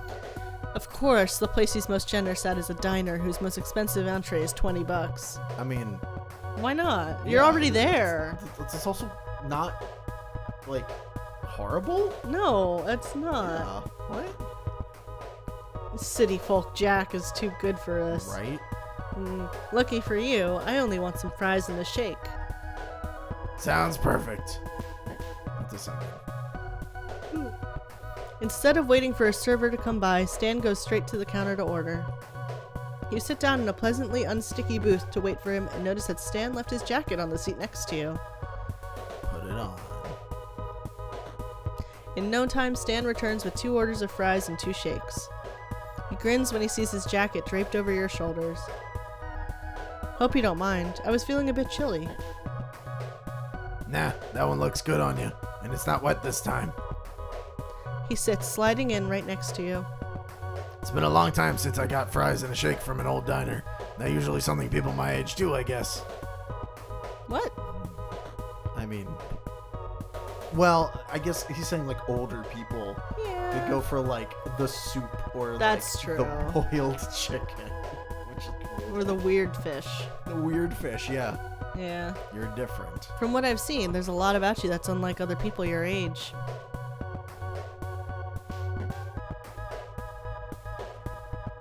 Oh. Stan looks down at his fries instead of meeting your eye. Is that a good thing? You think I'd be here if I thought otherwise? He makes a non-committal sound and takes a thoughtful swig of his shake instead of answering. Since you brought it up, what, is it? What's that? What's what? Your age. He shakes his head, smiling. You don't want to know, kid. It's a red flag. Mm. Of course I do. That's why I asked. But don't worry, you don't have to tell me. Just go ask Ford, he'll tell you. Stan purses his lips, expecting there to be some sort of catch. I don't really care, I'm just curious. Figured I'd ask. You already know mine and nothing stopped you from asking me out, so I'm sure it'll come up eventually. You state so lightly, picking at your fries for a good first bite. Stan simply stares at you for a moment, like he knows you have a point. He shakes it off and returns back to his food. Ready to dig in properly, you take a fry and dip it into your chocolate shake. Stan, handful of fries ready to be shoved into his gaping mouth, looks at you like you just screamed bloody murder. Yeah, we definitely have a near perfect thing because this also doesn't show up in Oh, this. really? Yep. Oh, hell yeah. Yep. See, we did well even without having to look at the walkthrough. I guess maybe this doesn't show up because there's like you wouldn't be comfortable enough doing it in front of us. Yeah, that's We true. did pretty good, yeah. Without the Yeah. walk, I mean, like honestly, most of the decisions we made, except for like one other that we would have picked something different, have been spot on. Yeah. What? Did you just... What, you've never tried it? No, of course not. It's delicious. Perfect mix of sweet and salty. It's a pretty good mix, but you have to have the right milkshake for it. And the right fries. You can't just take any fry or any milkshake because if you have the wrong ones, it'll just taste bitter and nasty. It's really weird. Also, I don't know if I would go chocolate. chocolate shake and fries? I feel don't like you know. gotta do vanilla for like the sweetest kind. I guess. But I don't know. I'm not a milkshake person. You know this. True. Stan frowns. Don't knock it till you try it. He scoffs, picking up a fry and dipping it into your shake instead of his own, and plops it into his mouth. His eyes widen as he chews, silent until he swallows. That's actually not half bad. We'll steal one of his fries. Seizing the moment he's off guard, you reach over and snatch a fry from his plate. Hey, Payback! Stan picks up your shake and takes a big ol' swig. Hey! He sets it back down, licking his lips triumphantly. He's missed a spot though, and there's a bit of chocolate left on the side of his smirking mouth. Oh, we can get another kiss out of him. Wipe it up for him, huh? Yeah. Hey Stan, you've got some... You lift your hand to his face and wipe the chocolate away with your thumb. Stan's breath hitches at your touch. When you absent-mindedly lick the chocolate away, he's nearly beet red. And just like that, Stan leans forward, meeting your lips with his. The kiss is sweet in more ways than one. The taste of salt and the sugar, a combination both familiar and excitingly new. That's... wow. Yeah, you could sure get used to that. The two of you part, eyes wide. A delighted laugh escapes you, and Stan joins in. hey, you want to get out of here? Oh. Oh, lead the way. Soon you're back in the old Diablo, engine purring to life as Stan screeches out of the little parking lot and onto the main street. With the way he drives, you honestly don't know how he keeps his car in such good shape, even with his mechanic skills. But eventually your speed becomes reasonable as Stan transitions from the asphalt road to the dirt, and you're left to realize your quickened pulse isn't due to his driving, but from anticipation. You're taking me for some late night errands again? Nah, thought we could just see where the road takes us. You know, for a small town, it sure is I huge. always wondered about that. In the Gravity Falls, the area is massive. Yeah, And there's a right? total of like 30 people there. It's yeah, right? We've seen the community. Yeah. Especially, yeah, it's... It is a huge town. Mm-hmm. He's not wrong. Yep. Tell me about it. This forest is more of a trap than the shack. Oh, I guess it doesn't matter. Worked on me just fine. Yeah, it's a good one. Ah, can't take all the credit on that one. Sure, Ford's babe magnet helped. Stan barks out a laugh at that. But I was drawn to this place on my own, too. I mean, it's grown on me. Like a fungus, sure, but it has. That's a very Stan line. But I'm not the kind of guy who likes trails or draws gnomes. That's my brother. I'd rather be in the city than the woods. Way fewer bugs, more people to pickpocket. Not everyone knows my face. So then, how does someone like you end up in a place like this? You said you were from Jersey, right? I know how everyone else has gotten here, but not you. Stan sighs as if the weight of his whole life story lies with that question. Luckily, he humors you. Long, and I mean long story short. My brother and I had a falling out when we were kids. High school. I got kicked out, barely talked to him or my parents for 10 years. He moved here. I spent those years bouncing from state to state. Oregon was one of the few I hadn't been banned from. We say wow instead of sorry. Yeah. You're telling me? Then the one day he dropped me a line, he asked me to come here. I came thinking he wanted to make up, or at least talk things out, but he was in a bad place. Basically, he told me to get lost. What? That's awful. Yeah, well, we both made our mistakes that day. We fought, said some things, threw some punches, and I suppose you know how weird this town is. Telling you I accidentally pushed my twin brother through a cosmic portal in the basement, leaving him to fend for himself and hop through dimensions for the next 30 years isn't as crazy as it normally would be. Your mouth is just agape. Seriously, you think your jaw might be on the floor. Close your mouth, kid. You'll catch flies like that. Ask about him. Yeah. What about you? Hmm? You said Ford went through the portal for 30 years, but what did you do during that time? Is that what made you start the shack? Oh, yeah. Like I said, I came here because Sixer asked me. Once he was gone, I didn't have anywhere to go, and I wasn't going to leave until I got him back. Did he really spend 30 years of his life trying to get his brother back? Mm-hmm. So I started the Mystery Shack. Locals thought it was my brother and liked the mysterious scientist in the woods shtick, so I had to roll with it.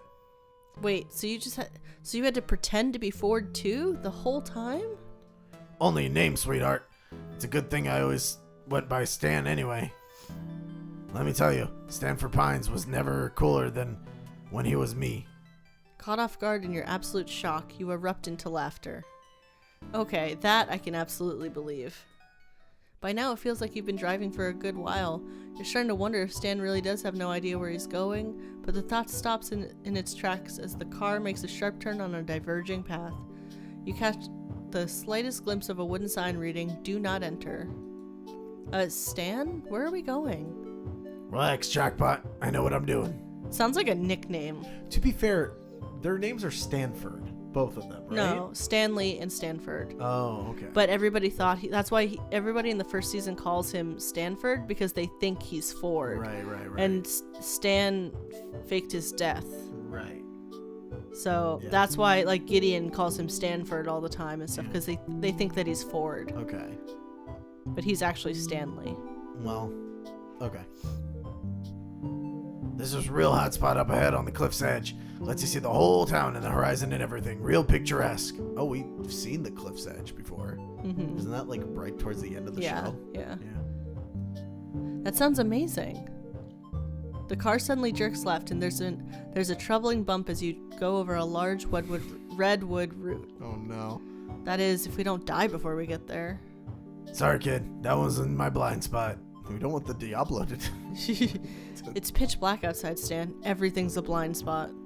All right. Hold on. One more jump and we'll be in the Oh cave. God. Oh, let me hold on. Doesn't say. You grasp the back of your seat in one hand and the car's door handle with the other, unsure of how big a bump he has in mind. It's worse than you expected, Stan accelerating enough that you swear the wheels would have left the ground, until landing hard enough that Stan finds it necessary to brace you with his own arm, keeping you from slamming your head into the dashboard. Ow. Stan! Yep. The Stanmobile pulls up to its destination at the cliff's edge.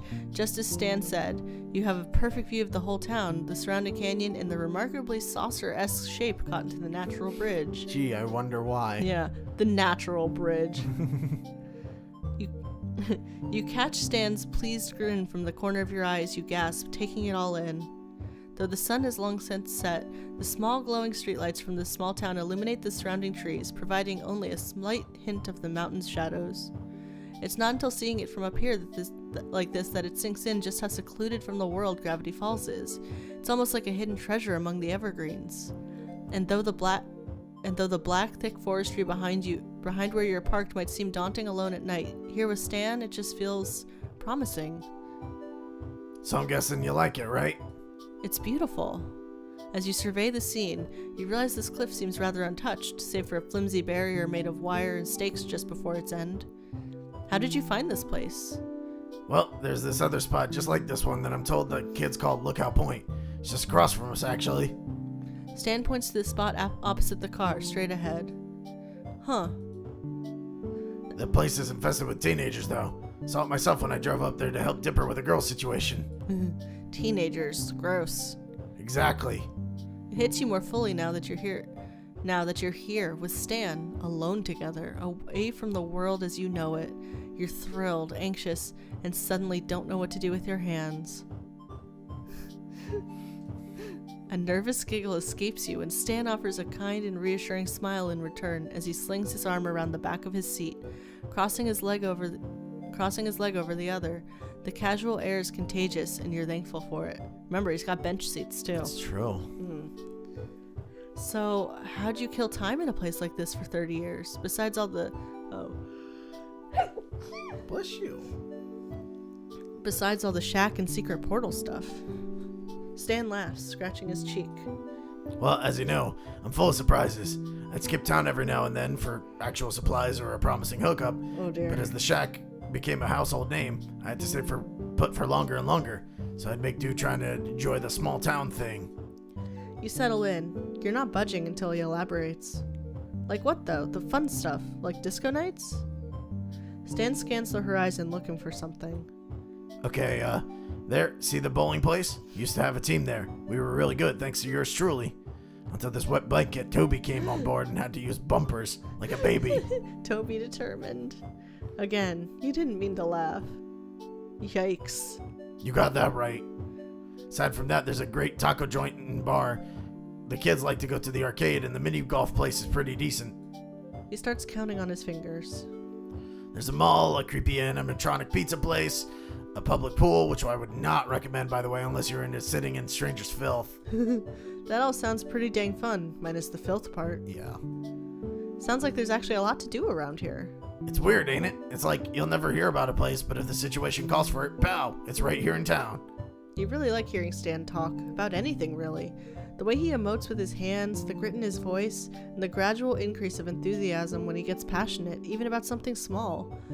And of course, he never fails to make you laugh. You could listen to him all night long. So you prepare to do just that, adjusting your legs into a more relaxed position. Nothing wrong with taking advantage of the legroom and these wide bench seats. What about... I don't know. What do we ask about? Does it not say? No. Oh, how about the graveyard?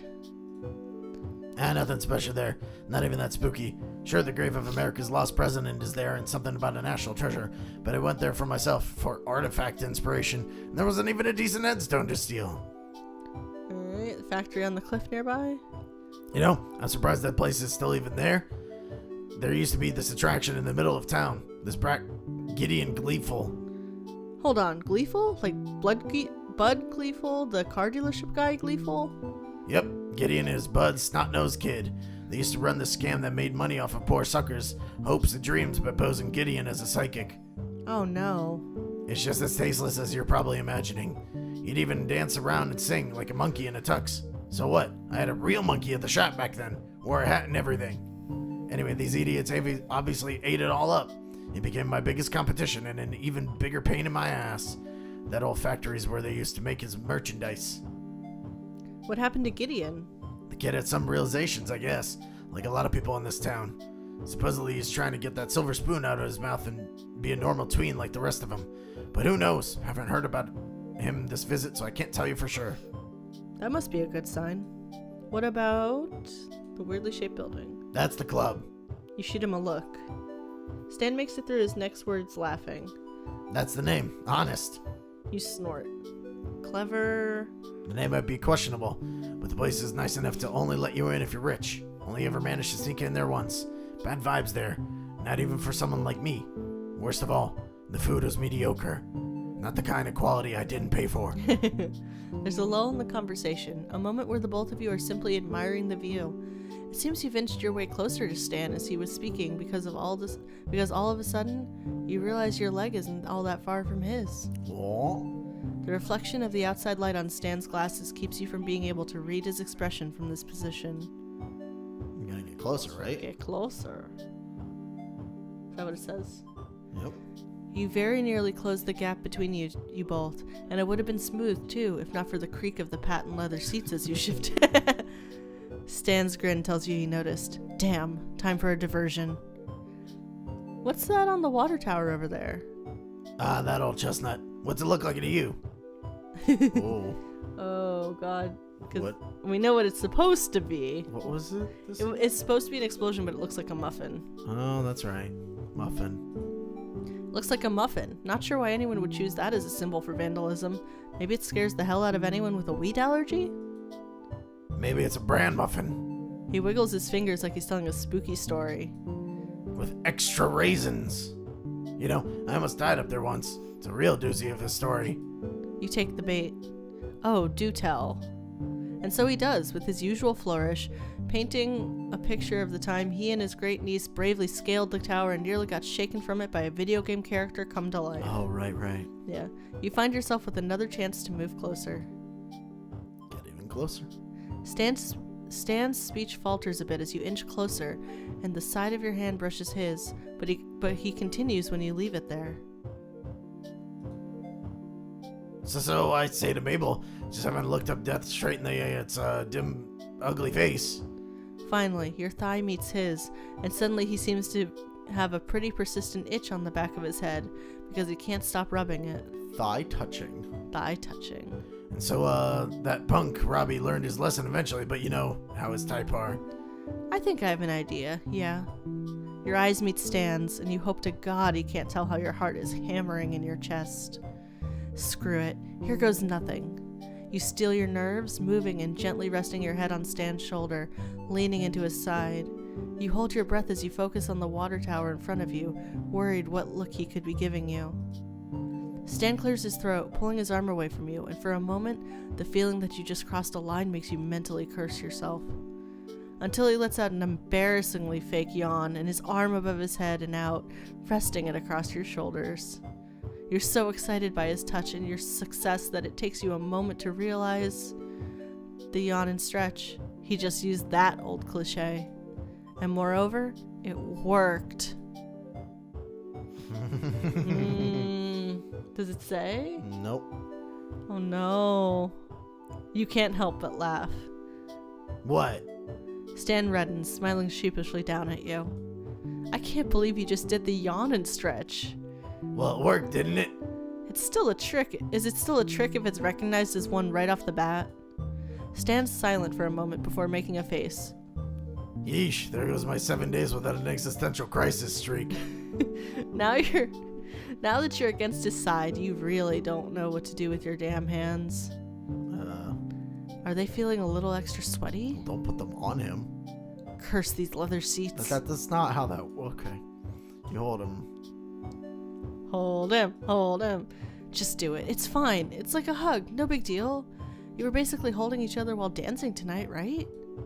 Your arm ever so slightly comes to rest on his torso in a sort of loose embrace. You sigh in relief as Stan makes a sound of contentment and shifts his arms to account for your new place.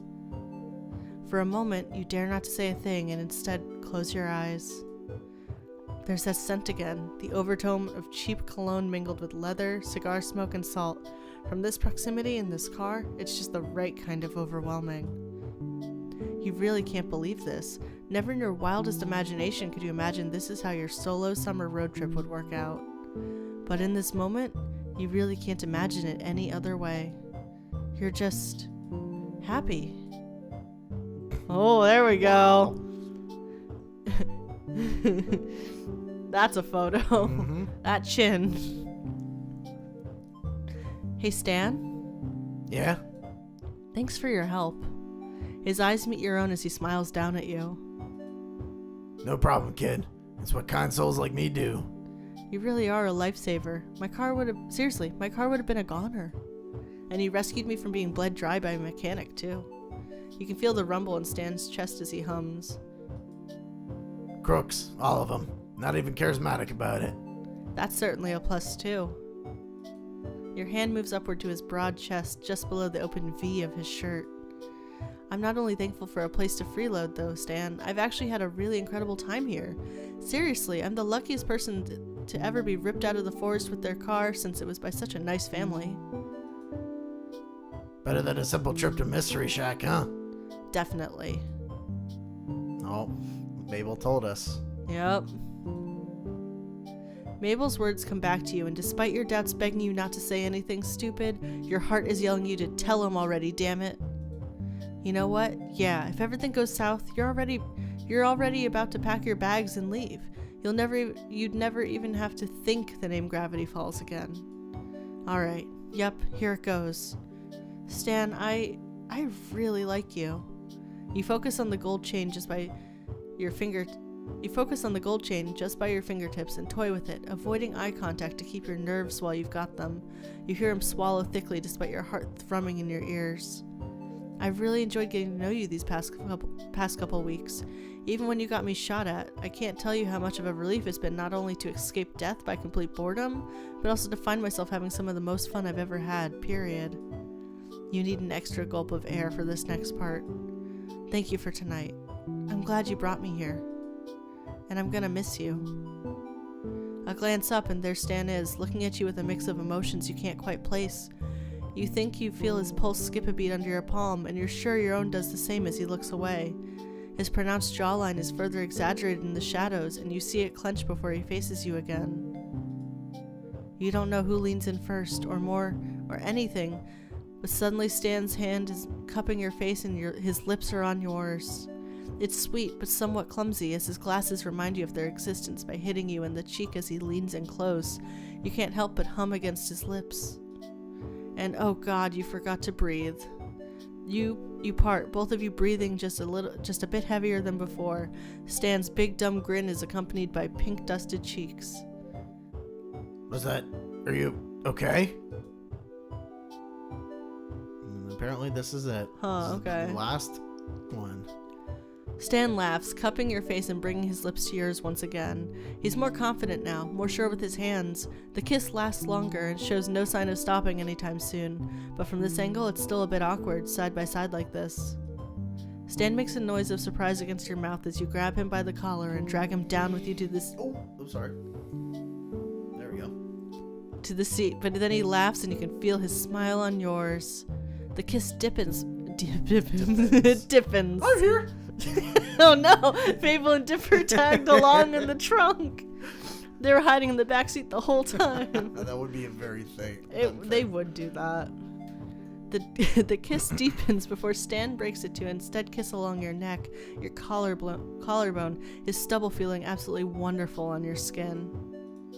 Your fingertips have ruffled his hair beyond repair at this point, and you have to admit you prefer it this way. You get caught up in this moment, and his embrace, his kisses, each more intoxicating than the last, and his hand caressing your sides and waist in a way that makes Stan's name leave your lips. Honk. You both jolt, your heart flipping and Stan's head shooting up with the noise so fast that it hits the roof of the car with an embarrassing clunk. He swears furiously and rubs his head as he looks for the source of the disruption. What the? Oh no. Mr. Pines. Who would call him Who's- Mr. Pines? It's not Mabel or Dipper. Seuss? It wouldn't be maybe? Seuss. No. You bolt up at the voice, distant and slightly echoing. Stan practically growls, pinching the bridge of his nose and hiding his face in shame. Sweet Moses. Oh no. Accidentally It's Mabel, Dipper, and Seuss are all No. spying. Oh no! Oh, Oh god. Stan flips on his headlights to illuminate another car with two people inside it, directly across from you at lookout point. It must have pulled up while you two were not looking. Stan kicks open his door so hard and fast you're amazed it's still on its hinges as he steps out. I'm gonna kill you, Robbie. Oh no, it's Robbie. Who, Robbie and Wendy? No, Robbie and Tambry, I guess? Because that's who he was with by the end. Robbie? Are you serious? Sure enough, the figure in the driver's seat, scared out of his absolute wits, fits the description of an angsty-looking emo teen. There's a girl in the seat next to him with purple hair who seems to be trying to hide behind her phone as she slaps the boy's shoulder. Yeah, probably. Yeah, it's Tambry. Tambry. We were just leaving. We didn't see your car when... I don't remember your last name right now, Robbie, but you're gonna hope I never find out. You're dead, you hear me, kid? Dead. The other car screeches the rest of the way out of sight. At that, a couple more accidental honks and a final "I'm so sorry" being thrown your way as it goes. So sorry. And that was absolutely mortifying. And although that's definitely the most embarrassed you've ever been, you kind of feel bad for the guy. Imagine being on the other end of this situation. Stan flops back into his seat, swearing under his breath for a moment before sighing. He rubs his face with his hands before looking to you. Well, that happened. He seems nice.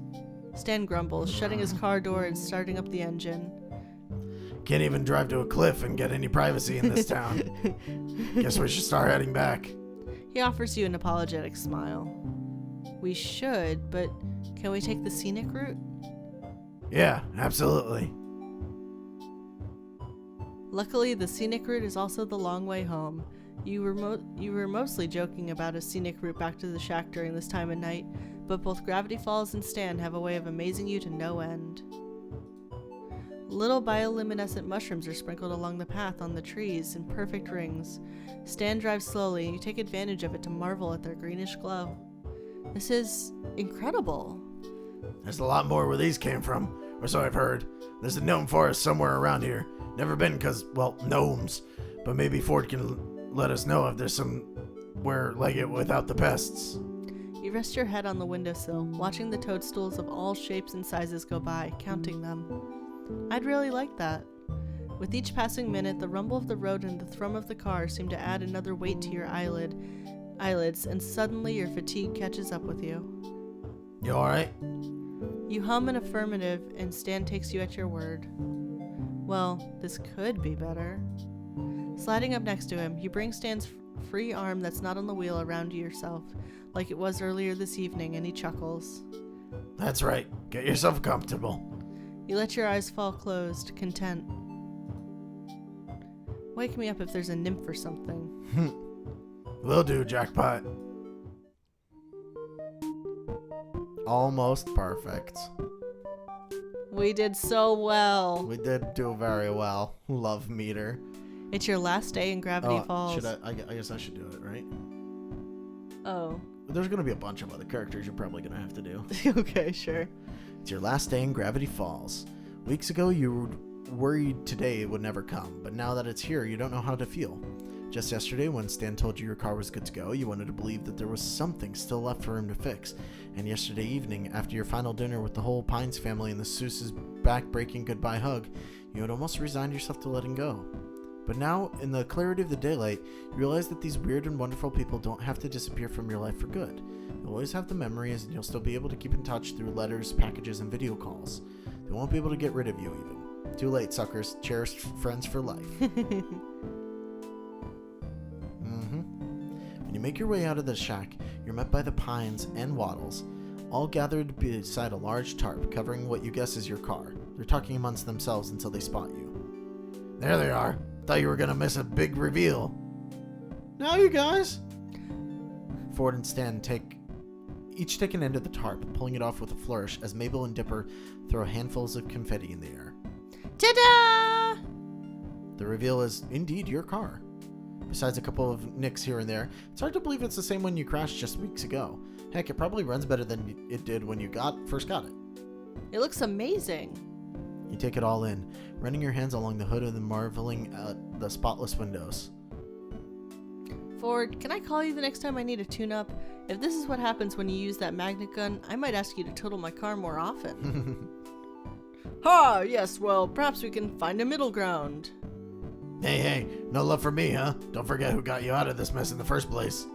I could never. Trust me. I'll think of you every time I use my windshield wipers without jamming the button. You laugh, giving Stan a big hug in gratitude. Thank you, Stan. You turn to the whole family, taking the moment in. Thanks to all of you for everything. It's been unforgettable. Yeah. Yeah. Familiar car keys back in hand, you unlock your car and load your belongings into the trunk. Mabel comes up and hands you a package wrapped entirely in ribbons and bows, winking. Just something to remember us by. Stan calls from where he stands with Ford, to the left of your car. I don't know what that is, but it's from me too. Oh, and me. Jesus. Dipper simply shoots you a thumbs up, and when you look at the label on Mabel's gift, you see his name is already on it besides hers. Open it. Yeah.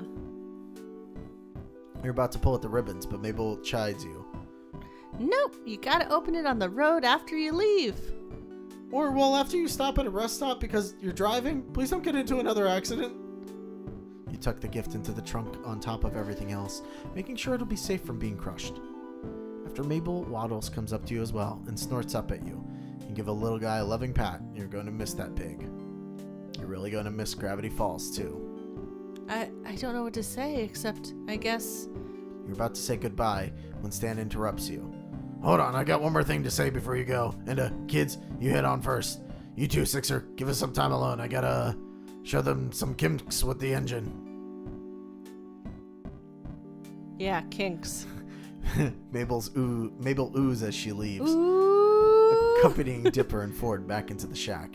You think that was altogether too easy, and Stan must think so too, because he turns back to the shack's visible window just as Mabel peeks out from the side of the window pane. God. Alone, Mabel. Mabel disappears from the window, and Stan turns back to you. Well, it's been some couple of weeks, huh? Gotta say, I'm usually on the other side of this conversation. If there's a conversation at all, that is. Look, I've never been any good at this stuff, so I'll just cut right to the chase. If this was just a summer thing, I get it, I really do. But if it were more... Ooh. More. Is it more? Yeah. Stan laughs with relief. Really? I mean, of course, really. I'm a fantastic catch. You looked out with this one, kid. Honestly, Stan, you're not wrong. You don't come off as the long distance type. I was afraid to ask, so I wasn't sure I had the guts. Definitely not a long Yeah, distance, right? dude. No. But I'm glad you did. Yeah, well, there's still a few things I could get a better hang of. You give him a warm look of your own, letting your fondness show, and Stan flushes under your gaze. Well, I guess I should give you my number. Wait, you already have that.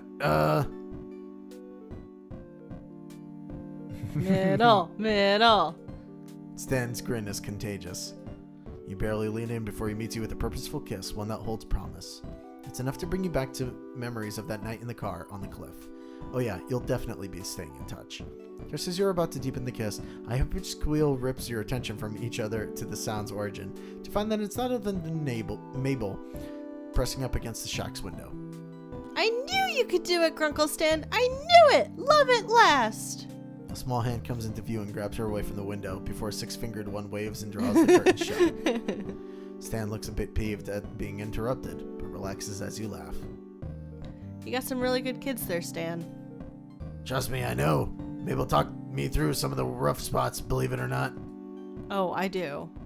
Maybe next time me and Ford Doc, we can pick up where we left off. Another more chaste peck on the lips serves as your answer. I'll hold you to it, sailor. Don't forget me now, alright? I swear I'll spam you with text messages if you do. Dipper showed me how. God. Laughing, you say your final goodbye with one last look at him. I couldn't forget you if I tried. See you later, Stan. Stan watches as you get in your car and start up the engine.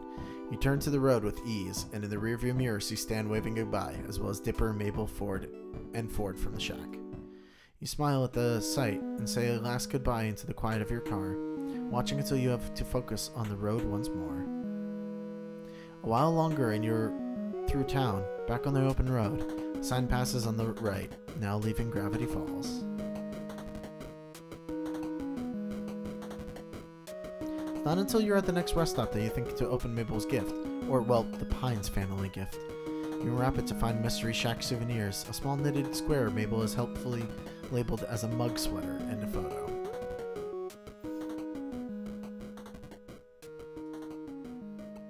That's pretty great. That's so kind. That's pretty great. Oh my god. It's a good photo. That's a great photo. The end. Damn. We did it. They did a good job on That's a that. really good That's job. a really, really No, good. thank you for making it. Oh, that's a really good dating sim, actually. Like, legit, that's a really good one. Oh, The yeah. We only missed one because we didn't. We were in the place alone. Yep. Okay. Well, Okay. you know, maybe we'll. We should do a part 2 at We some should do a point part because 2 we and need do to the go other through side. Ford. Yeah. Because this was so well done. It really was. I don't suppose there's anything like near the diner, right? So we can get that other photo. It was before that. It was right before that. That's Boom Pow Right in the Kisser was that chapter, but it was before that image. Right. Unfortunately, the last thing we had is Crime Spree, so we would have to go through the entire reel him in. Okay. Thing. Okay. Well, We'll do that another time. But that was good. All right. I think we need now a break to read. We're gonna take a break because we got to plan what we want to do next. And Careful your eyes. Yep. We're getting into the early morning hours, so we got to figure out what we want to do. Yeah. Plus, if I need to move into my office to play something, we need to get that arranged. Okay. So give us a little bit. We will be back in just a little while.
Okay.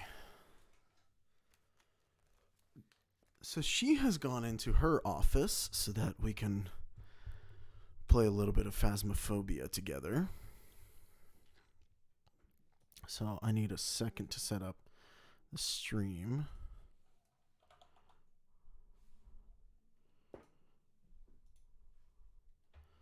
There we go. Okay. So that should be set to the right thing. And then I need to launch this and change a couple of things.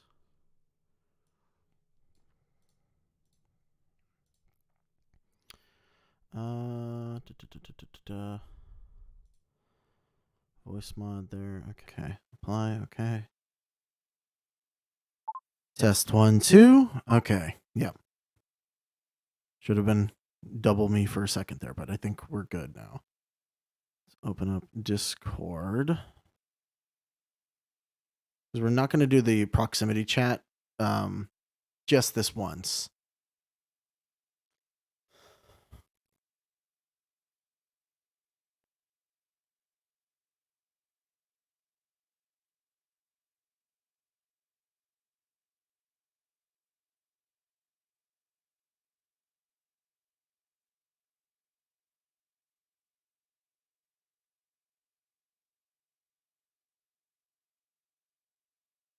Okay. Let me get into a chat.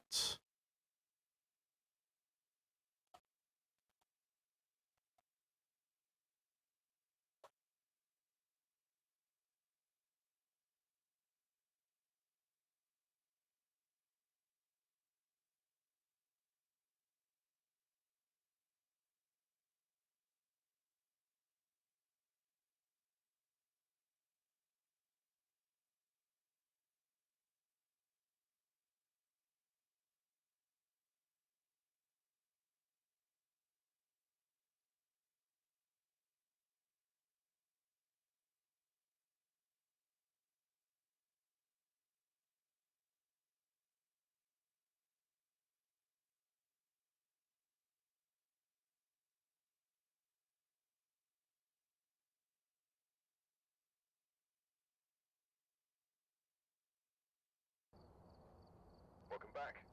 I've got some jobs ready for you. Okay. I've gathered a list of other hunters asking for help.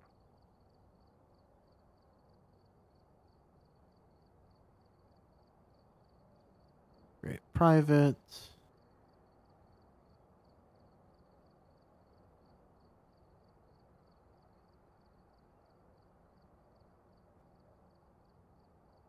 Okay. Hello. Hello. Talk So one more time? When you're in the settings, do you have to turn off the proximity chat when we're doing it this way? I don't think so. I think the proximity, remember, because proximity chat, you have to press the button to Oh yeah, do we the have to press the toggle. buttons. Yeah. Yeah. Okay. So This thing says 2 minutes left for the update, so okay, it shouldn't be that long. I'm just No. letting the stream know what we're doing. We're not going to be using the proximity chat just because it's only 2 of us, and like every now and then the proximity chat gets a little wonky because it's not perfect. I think it's fun when you play with like a full party or at least 3 people.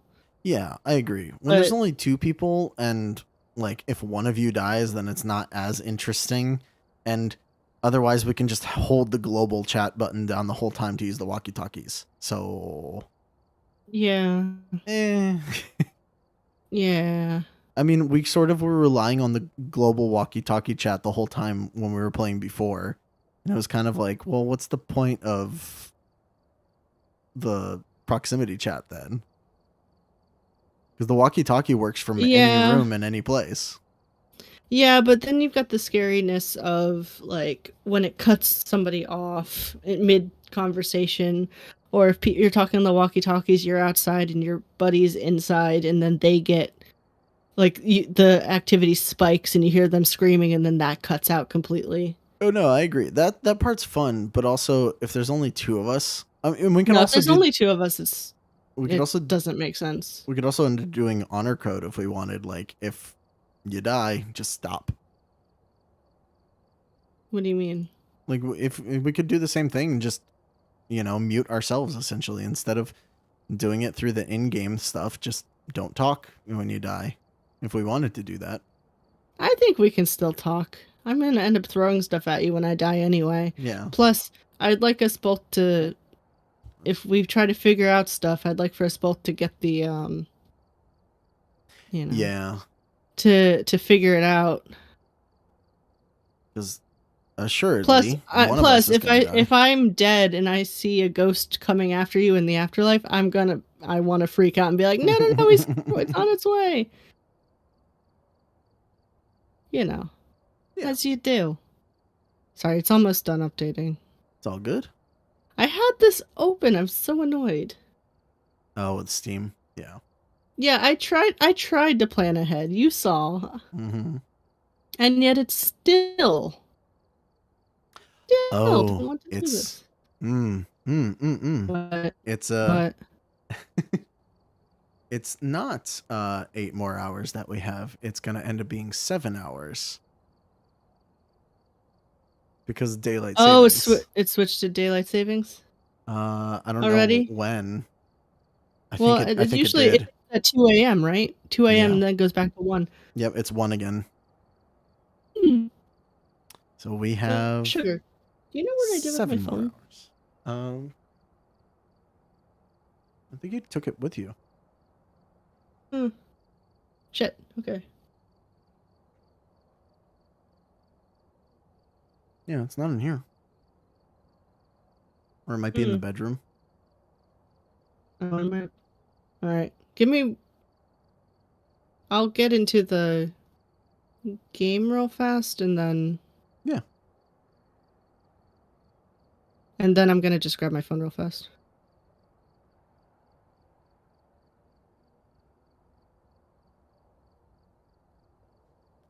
Bum bum bum bum bum bum bum bum. Dun dun dun bum bum bum bum. Bum bum bum bum bum. Bum Oh, it's still spooky. How you doing up there, dude? I'm here. Hello. Hello. Hello. How's Alright, the dude give me up there 1 doing? second. I'm not looking. He's relaxing in the rafters. Dun dun dun dun. How are you, dude? He does lean over. It's so weird. Can you like see him through there?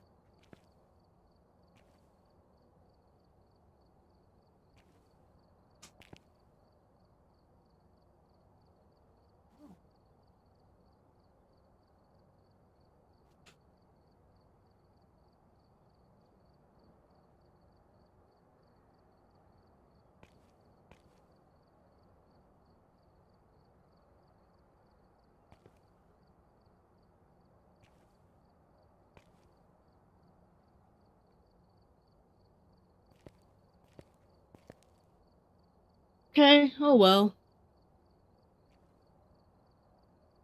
Let's see.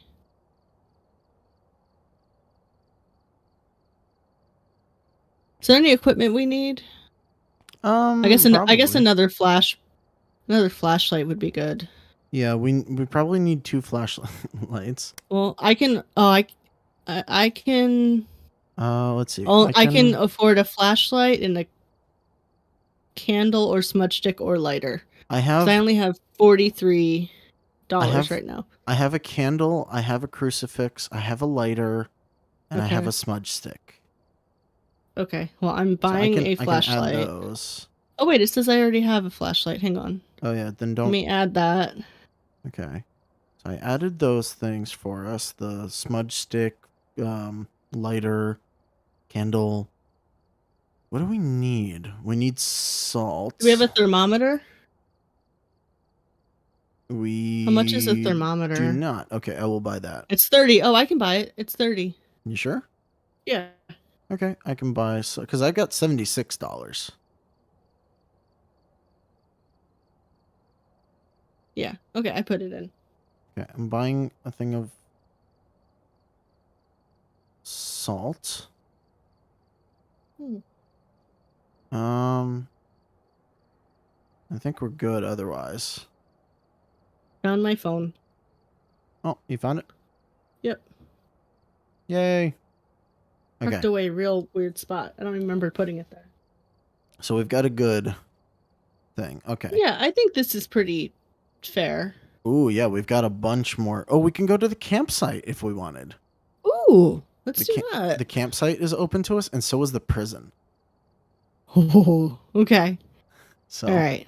I guess let's start with the campsite. Sure.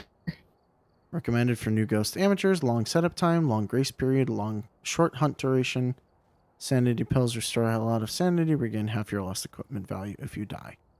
Okay. Sounds good to me. I'm ready.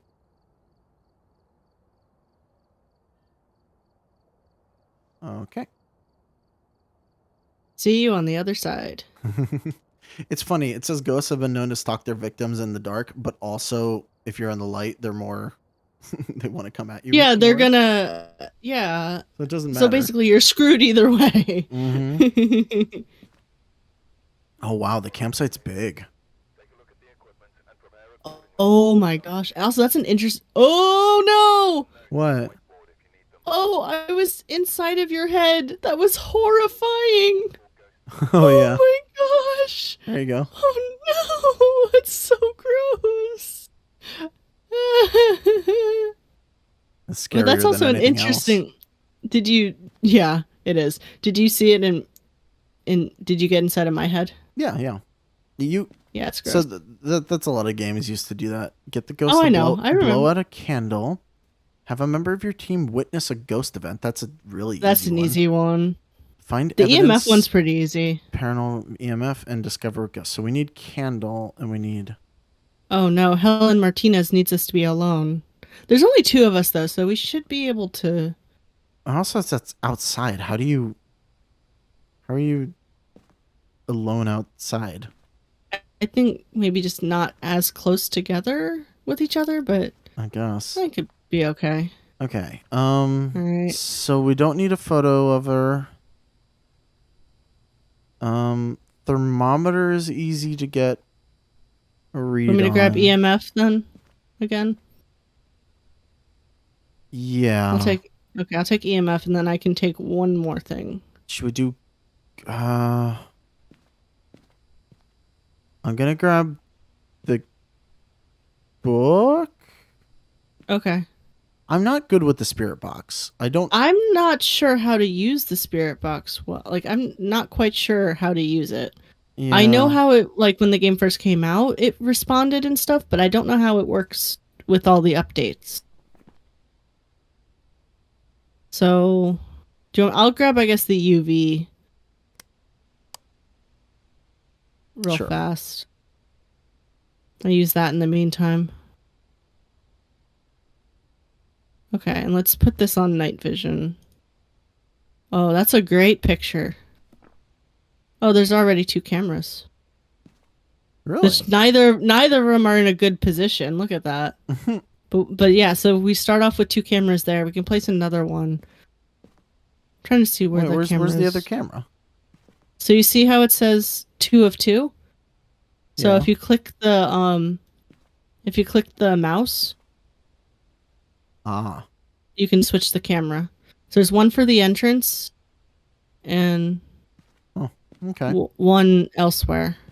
All right. Guess- Let's go. Okay. I've got keys to Helen- it. So. Helen Martinez. Oh, This is I saw Dark. something like skip by right as we came out, but it might have been a rat or No. something. Oh, that's horrifying already. Like, ugh. Alright.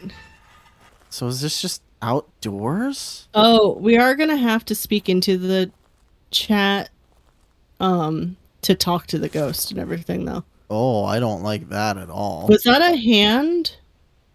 Oh, there's like a whole body in here. Oh, wait, no. Wait, what? Is there blood thought on I the saw- thing? That looks like blood. Okay. All right. I don't. Ooh. Okay, so what are we looking for here? It's EMF. it's outside, so it's gonna be cold everywhere, I feel like, right? Well, how cold is it on their thing? It's 58, 52, 47. It's Where- got to be it's got to be freezing temperatures for the So weirdly enough, the freezing temperatures you end up seeing with your... with the breath. So do you even need the thermometer? I think some of the objectives might have you like find a certain temp, because I think there's like a room that goes under like 10 degrees Celsius and stuff like that, like Hmm. or like negative 10 degrees Celsius. So this is huge. Where do we want to start? I don't even know. But like I said, the ghost doesn't hear us right now if we talk. Well, The that's way that we're fine. doing we it? don't necessarily need No, I'm to saying do so that. we can say its name. Yeah. Hmm. It's honestly a little hard to figure out where to start. Guess just like keep... I don't know if it's worth it to open up all the things or... Yeah, I don't know. This is a big one. Yeah. It's a big map. Hmm. Hmm.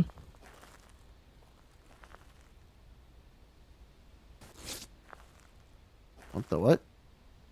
What? There we go. Oh, you can actually... Yeah, you can put it back up.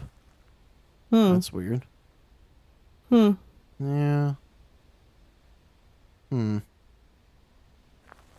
Maybe campsite isn't a good idea to do without a bunch of Maybe people. it's yeah. It might be too big for. There's so just much two of us. blood on all these.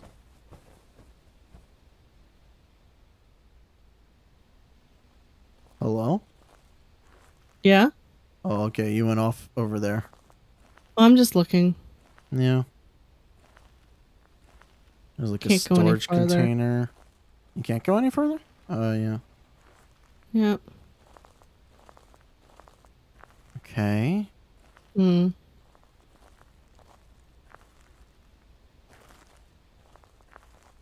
I'm unsure of what to do.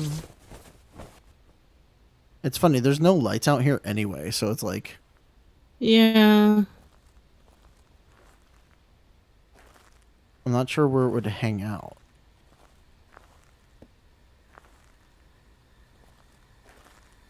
What the...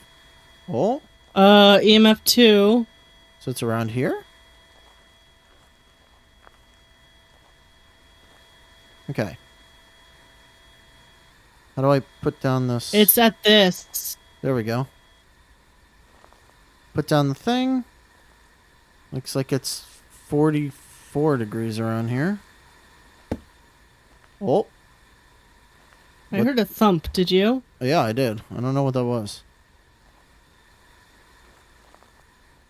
Did it close something? I don't know. Okay, should we go back to get stuff? Sure. We know this is the area, I guess. So Okay. So we need it to close what do we need it to do again? we need to witness a ghost event. Get EMF reading. Blow out a candle? I think it was candle. Okay, so I can grab the lighter and the candle. Alright, let's see.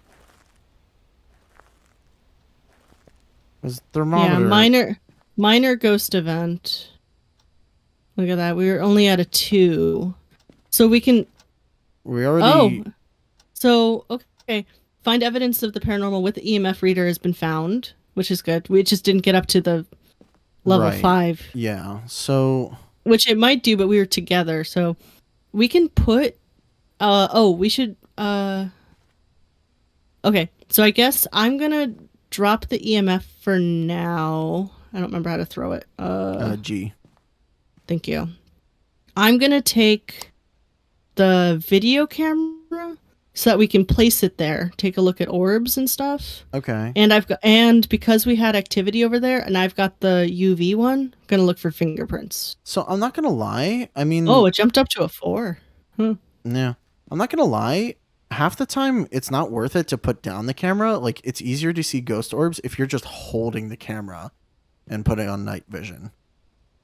Okay, Because otherwise, someone has to come back here to watch the thing. that's true. How do you just open it? It'll only turn on when you're outside. And how do you switch to night vision?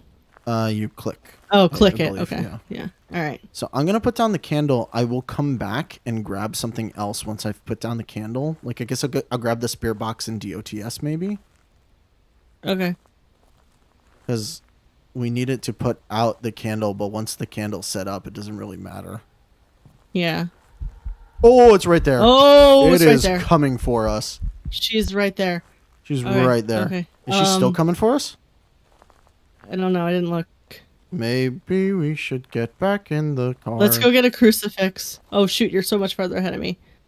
Okay. Well, I'm coming. I'm coming. yeah. Well, that was witnessing a ghost event. That was right towards us too. That she was right there. Okay. She was hold on. hunting. Okay. Crucifix or smudge stick or both. We can do both. If you have the crucifix, I think only works if you put it in her spawn point. Oh, it's not like a thing you hold up. No, you have to like throw it at where she's gonna be. I'm pretty sure. All right, then I would No, rather. but the smudge sticks you hold. Yeah. Okay. Okay. I guess I should put the camera back down then, and Yeah, I would. because if she's showing herself, then we might be able to get like we might be able to get like EMF and stuff like that, which would give us clues as to where she. Yeah, but what she she's is. also incredibly aggressive. She came at us. Oh, I know, and even with two of us here, so okay. So I'm not entirely sure what.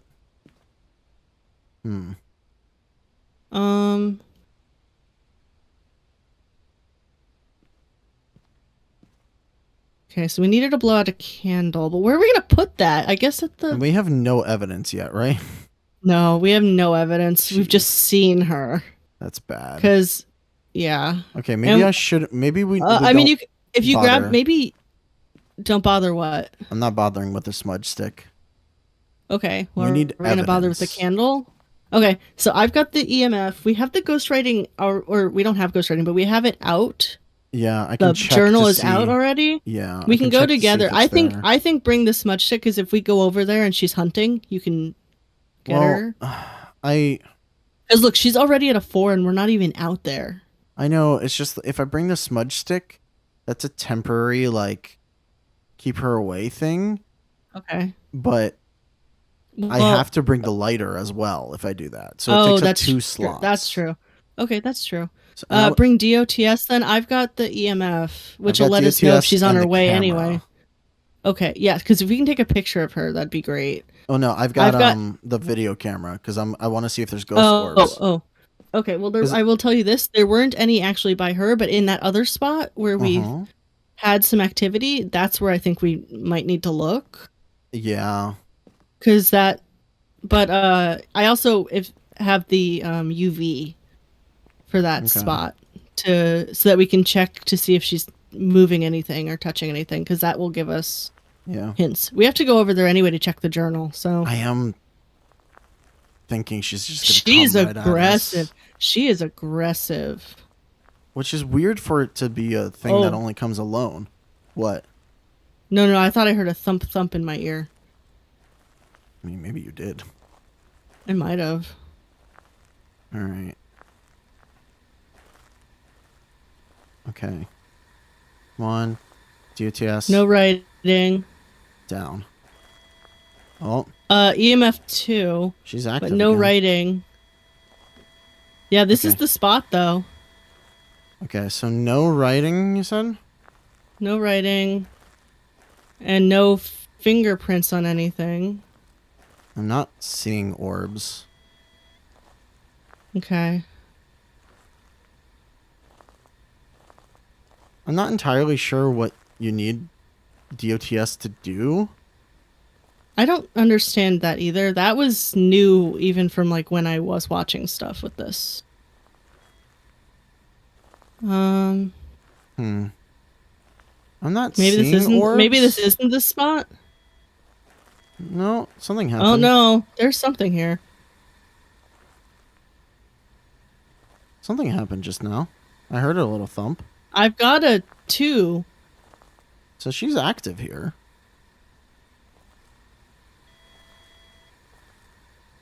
I just don't know what exactly she's doing. She's like interacting with something. 3. We've got a 3. What is she doing? She's interacting know, with but- something. There's a 3 over here. Are you seeing anything with the fingerprint one? It's the other side of this tent thing. Like, Are you seeing anything with fingerprints? no. Oh shit.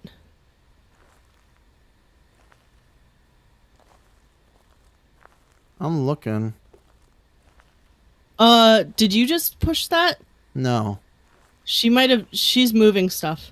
Okay, so maybe poltergeist? Maybe. I'm not seeing anything on the... But there was a can that just fell off of that and rolled. Yeah. I'm not seeing any orbs. We're not like, getting anywhere. any.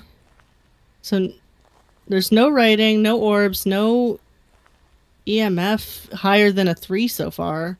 Yeah, the orb was very, like... Oh no, the orbs are distinct. Yeah. Okay, should I we don't go think back there's and any regroup real orb. fast? Should we go back and regroup real fast then? Do you I think? guess. Maybe...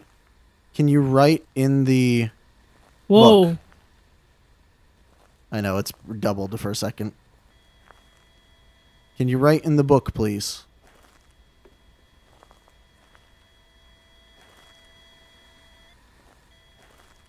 She We've reacted. got a 2. She reacted to that. Yeah.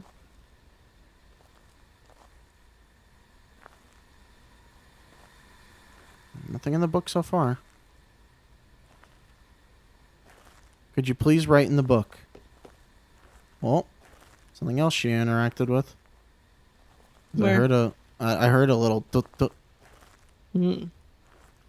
Is it over here or something? Oh. Here. 3. Thumping. Where is she? I don't know, but she was hunting. Yeah. I don't know Okay, what so we've got happened. it at a. She stopped hunting for a second. Because we moved out of her area, maybe? She Well, we weren't in territorial? this area when she came after us initially. Well, we started coming towards it. It's true. Nothing in the book. Can you write in the book, Okay. please?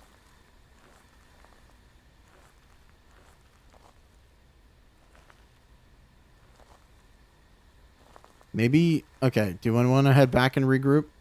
Yeah. Because I'm a little confused as to...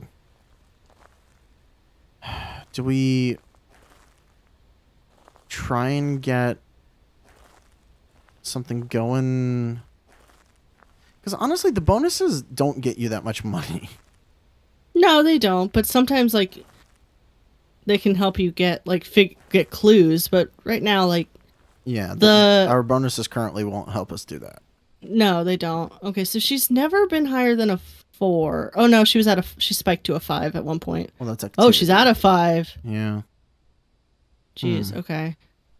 All right. So So EMF, I think EMF, we have a good chance of maybe getting a 5 because she got stronger. So I am gonna hold on to that. I don't think we need that because she clearly interacted with stuff and UV didn't show anything. Okay. So no So fingerprints. I don't think fingerprints is a That's weird because poltergeist is not in there. So let's see. no if you take off fingerprints, poltergeist is still available. No, you have to click it twice to take it off. Oh, you're right. I'm sorry. Yeah. And Huh. Well, then maybe not. But is there what anything else so that moves? let's see. There's things? spirits. Spirits are very common. They're very powerful, but passive, only attacking when they need to defend their place of death to the utmost degree. Interesting. That sounds Wraith. Wraiths are one of the most dangerous ghosts you will find. You're the only known ghost that has the ability of flight and has sometimes been known to travel through walls. Wraiths almost never touch the ground, meaning you can't be tracked by footsteps. You have a toxic reaction assault. Problem They're is, also apparently very aggressive, so... yeah, EMF level 5 Spirit Box Ghostwriting. The Wraith EMF level 5 Spirit Box DOTS projector. We haven't maybe we moved the DOTS to the other side of that wall, like where the Yeah, out in the open. grills were. And then Amare is what? The Mare is Spirit Box Ghost Orb Ghost Writing. I'll be honest, I didn't see any ghost orbs, and I was looking pretty heavily. We still haven't gotten any ghostwriting either. Yeah. Shade Oni the twins. Let's see. Shades are very shy. There's evidence to suggest that a shade will stop all paranormal activity if there are multiple people not a shade. Yeah, because it's definitely not a shade. Oni. Oni share traits with demons and possess extreme strength. There have been rumors that they become more active around their prey. Onis are more active when people are nearby and have been seen moving objects at great speed. Ooh. Oh, maybe it's an Oni. So that's EMF level 5, freezing temperatures, Okay. and DOTS. Okay, well, I still am... I mean, I still definitely think that it could get to EMF 5. I think that is a possibility with it. Yeah. We haven't seen DOTS, but I think we might need to just move it. Freezing Okay. temperatures, we haven't checked, like, We we haven't seen our breath. No. Okay, so the twins. These ghosts have been reported to mimic each other's actions. They alternate their attacks to confuse their prey. Strength, either twin can be angered and initiate an attack on their prey. Weakness, the twins will often interact with the environment at the same time. EMF level 5, spirit box, and freezing temperatures. Oh, the activity got up to a 10 a little while ago. Are you serious? Yeah. I think it's an Oni or Wraith. Oni Probably is an Oni. my current thought. I think Oni is probably what it's gonna be. Very active, very aggressive, does not care if there are multiple people, not shy at all, throws objects. Yeah, and even though it's said that like it prefers people to be alone, it's been coming by. The only thing is like, okay, so we need to move dots, ghostwriting. Yeah, I'm checking And spirit box. I EMF have it level with 5. me. Okay, trying to think. I guess I'll take the picture camera. Sure. Yeah. If I die, go for it. Yeah, my only concern is that I will probably die, and No, it doesn't matter. We get the picture camera back always. that's true. I think most So I'll of the take a stuff is picture of mine your anyway. body.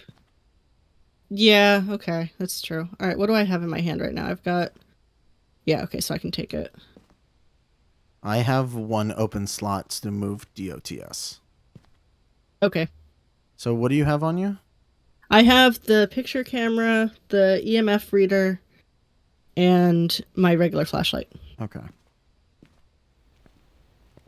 I say keep EMF reader out for now until we get there. Oh, I just took a picture on accident because I didn't realize Uh-oh. that's how you used it. Okay. There's only... I can only take 4 more pictures. You said take EMF out? Just because it gives us Okay. a heads up to when... Yeah, whether there's activity. Yeah.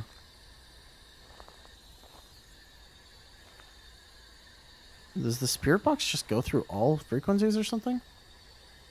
I think so. Oh! Oh! Right there. Take a picture of her. She's right there. Oh no, it's singing! It's singing! All right, let's get out of here. It was I think- right there. Did you get a Yeah, picture of it? I don't know. I took 2 pictures real quick. Okay. I think I got her in one of them. I was aimed at her, but Let's take a look ooh, inside. That was actually spooky because reminds Oh, me a God. lot of the PT thing. yeah. Oh yeah, that was actually spooky. Did you hear her singing too? Mm-hmm. All right, I'm gonna look at the photos real fast. Oh, I got the ghost in 2 of them. Nice. Yeah. I think I think I might have gotten spirit box there because it went crazy, and I'm pretty sure I heard something in the spirit box. Okay. Cool. So, but I don't know for sure. I had it on, but like, it's hard because she also started speaking. But that would get rid of Oni if it was spirit box. Well, maybe it's not an Oni. I feel. It's what? I still feel pretty confident it Wraith? was an Oni. Or Oni. She might be a Wraith because Wraiths hunt very like aggressively, and she's been very aggressive. It also says that. So Oni what is are the aggressive. Wraith? Well, it's yours. I know that. Traits I with know. the demon. Demon is one of the worst ghosts you can encounter. Has been known to attack without reason. Ghosts will initiate haunts more often than other ghosts, or demons will initiate. I think it's an Oni. She's been haunting a lot. They're haunting Okay, you think it's an Oni? So a lot. okay, so no spirit box then. I don't know. I guess Okay. Well, I'm going for Oni. it doesn't talk through the spirit box. Okay, so that would be EMF level 5, ghostwriting, and spirit. Or no, I'm sorry, I'm looking at the wrong one. Oni is EMF level 5, freezing temperature, dots. It probably is freezing temperatures. We weren't looking, but I think that's probably a safe bet. And dots, it just was never. Wait, unless were we seeing it because the dots was nearby? I don't think so. We've seen them do that without the dots thing, but I don't know what the dots thing does fully. I'm gonna go into the. Well, we've seen brief flashes of them. No. It says the dots projector is a laser grid of light that can reveal the silhouette of a ghost. We've been seeing her more clearly than just a silhouette. No, I think that was the straight up dots projector. No, but we saw her. Do you think? Okay. I think that's Well, what the then dots she's does. an Oni. She's 100% an Oni. Yeah. I'm convinced. Okay, I'm putting down Oni. Are we good to go? I'm good to go. Okay, let's not do that anymore. Yeah. That was Well, spooky. she was actually spooky. That's a too big of a spot for just two people. I think She's- so. Yeah, it's way too big. I mean, once you zero in like we did, but like, what was No, it? she was a Yokai? yokai. Some jobs for you. What? Oh man. All right. Okay. Well, at least we got the objectives. We didn't get bone evidence. Got 15 from photos. Amount of ghost Hey, I'm level interactions. 3. Oh, is that overall? Hey, yeah, you are level 3. So now we can both use the strong flashlight if we wanted. Yes. Hmm. Huh. At least you got all. At least we both, I think, got all of our stuff. Yeah, we got all of our stuff back, which is Yeah. good. Neither of us died. Because yeah, for a second I was like, oh yeah, I died. I was like, oh wait, no, I didn't. Well, I'm like, do I buy the strong flashlight? I think it depends on which place we go to. I'm gonna Because buy like one. for there a strong flashlight would have been good. I'm buying but- a strong flashlight. Oh, let's see. What do we? I've got $73 now. I'm trying to think of what else we need.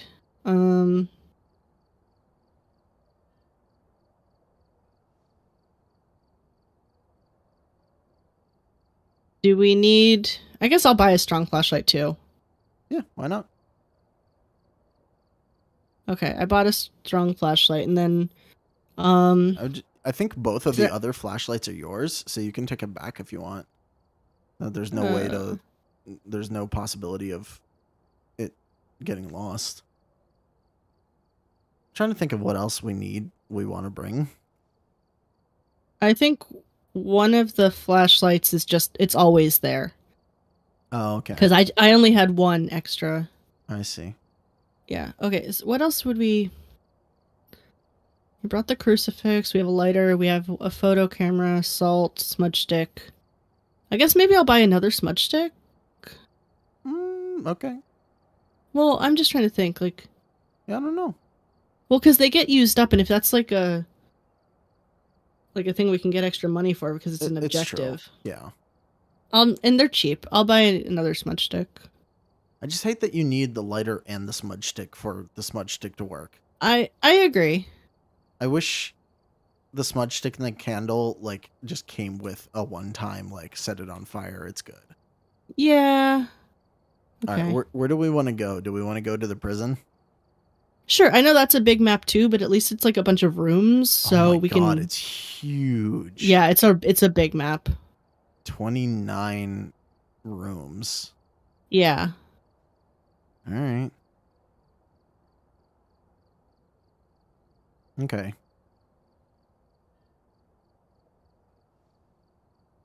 Running isn't always the best option. Well, if you don't have any like crucifix or smudge sticks, then yes, running I think is the best option. Yeah, but opposed to sometimes what? they move faster than you, so it's like you can't. Yeah, but then you're escape 'em screwed anyway. no matter what. Well, no, but you can like smudge stick them. Yeah, but I'm saying if you don't have it. Yeah. All right, what do we got? Discover what type of ghost. Capture a photo of the ghost. Get an average sanity below 25. Get a custom below a candle. We've had no reports of violence, but keep an eye out. No reports of violence, but keep an eye out. I feel Yep. like they say that every time. It's true. Use its name to anger Oh, it. we have 12 cameras in here. Whoa. Should we just turn on the... I'm trying to turn on the night Night vision for vision? all of them. Oh, that Can we not- is the night vision. Oh. It's so dark. This is creepy as hell. This is so scary. Look at it. I don't even know what to do about this. Oh, this is the worst. This is so scary. Oh, the hallways. All right, well, I know it says we should be alone, but I think that we'll be fine to be together. honestly, it hasn't mattered. Anytime we've ever done it, they attack Yeah. when you're together anyway. Yeah. When they want to, they'll come for you. Yeah. Oh, and they come. Mm-hmm. Okay, so grabbing a big flashlight, I guess. Oh, the strong flashlight's so much nicer. Look Where at is that. it? Oh, Yeah, look at that. yeah. Way better. Okay. guess- EMF as usual. Yeah, EMF is just a godsend. Do you want to just take the camera to look for orbs as we go? Yeah, and I'll take a dots, I guess, because now that we've did it once, I know what we're looking for, and you don't have to be super close, which is nice. Mm-hmm. All right, so All right. So an average sanity below 25% we can definitely do. we just have to see enough stuff. Yeah. My goodness, it's so dark in there. Good thing we got the strong flashlights. All right, So spooky. all right. Well, I guess are Oh, we wait. going in? Wait a minute. I have. Oh, I need one more thing. What should I grab? Maybe the journal or Okay. the spirit box. Well, no, because you're going to be keeping an eye on EMF, so grab the journal Yeah. because you can always put Okay. down the journal. Mm-hmm. You got the key? I do. Wow, Okay. the outside, huh? This light does not help that much out here. Yeah, I have the night vision on the camera, and I'm walking behind you. This is terrifying through the night vision. I only. like can't see. Which way how do we get in? Really? Oh, there it is on this side. It's so like washed out. Okay, really can we not is, go in yeah. that way? Oh, how do do we you get get in? in?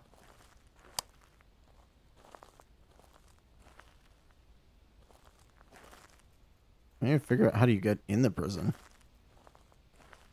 Is it this way? I'm No. not sure. Yes? Oh wait, yes it is. It's this way. I'm used to always going out the other side, but No, you hear the chain link fences rattling. yeah.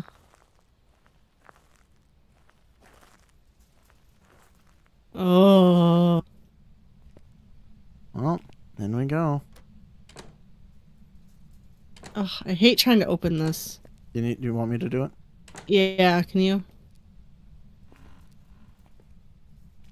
Oh, I hate it. All right. Well, we're in. I hate it so much. I need to turn my flashlight off for this. What? Oh, For the spirit box, or for the not the spirit Oh. box, but for which way should ghost we go? orbs. I guess this way. I guess.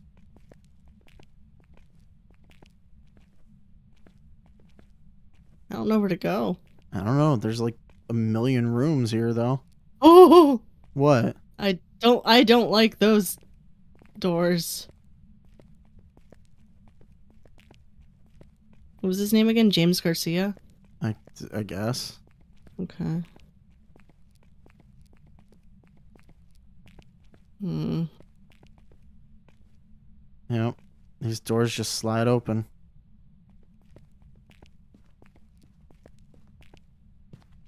I don't even remember where we're going. Like, finding our way back. Yeah, I know, is we're gonna be get impossible. lost.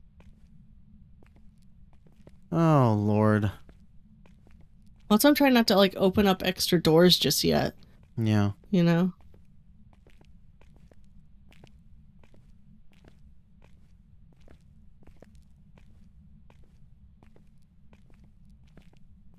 Did you hear It's a funny. thump thump? I did not. Did you? I can't tell. Alright, I guess we go upstairs maybe? Sure.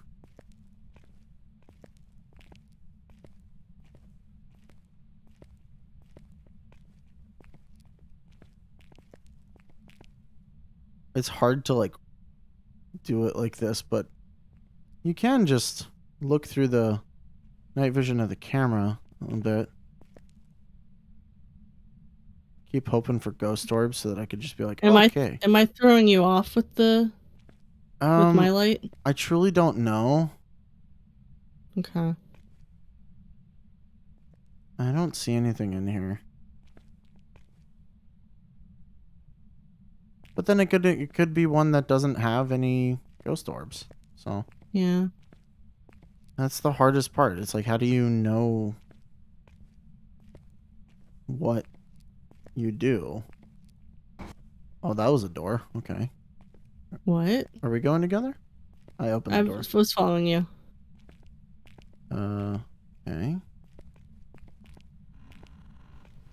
Oh, there's an outdoor area? Oh, Oh. like the yard. Okay.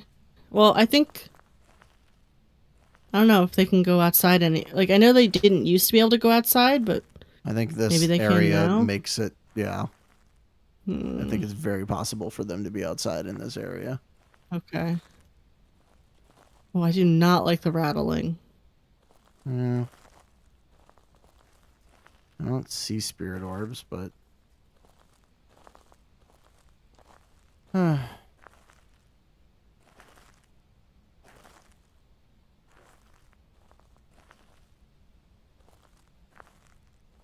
these bigger maps, they're like really hard when you only have 2 people. I do see Yeah. the benefit of like multiple DOTSs now, though. Yeah, right? This makes a lot of sense. Oh, okay. I was like, do we not have access to that? Okay. Oh, and this is another cell block. Okay. They open so quickly. Those I doors. know. Do we go up the Yeah. walkway or do we stick down here? Oh, they can go up. Okay.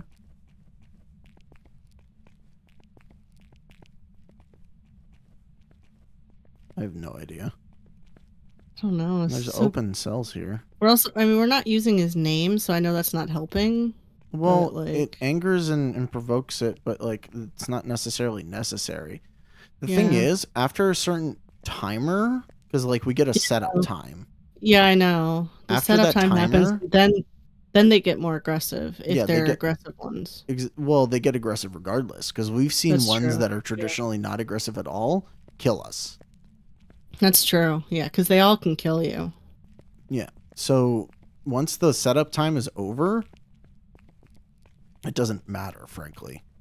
But like that Yeah. also means like, what are you supposed to set up? What do they expect you to do? I know that like if you look for a place that like we set up where we were like, okay, this is where the other lady was kind of like spawning. We got the little bit of EMF and stuff like that.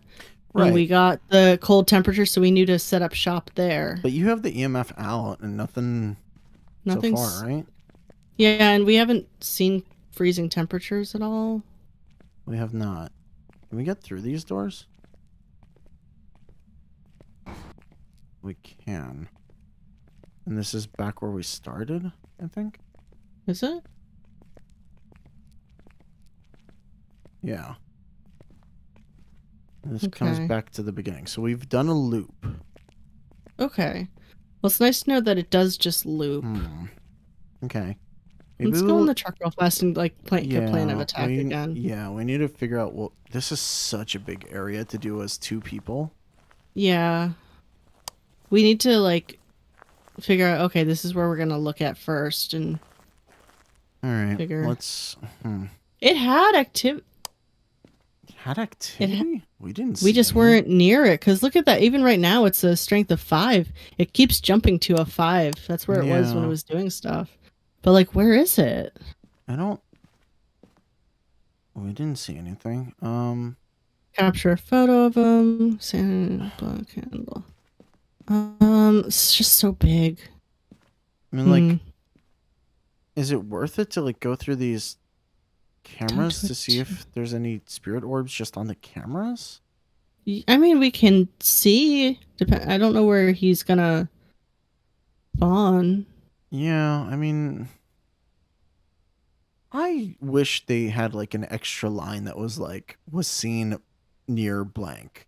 So that you could set up. Yeah, like give you an idea of where to start with something this big.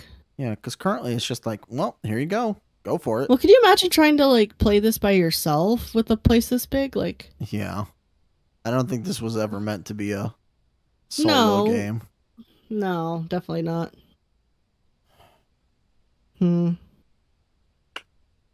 mean, no orbs in any of the camera locations, at least. I mean, Oh, it went up to an 8. We're not Right even now? inside. Yeah, we're not even inside, and it had gone up to an 8. This thing is aggressive. Like, aggressive and really. we're not even there. Oh, it's at, yeah. it's at a 7. Yeah, we're not even there to anger it. It's already at a 7. Okay, then. I mean, but it's not doing anything. We don't see. Well, I any- guess if we go in.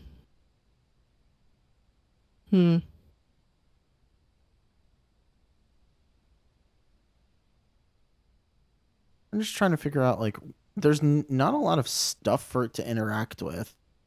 Yeah. This is very much an area where He keeps going 8 and 9s though. I bet you EMF will probably be up.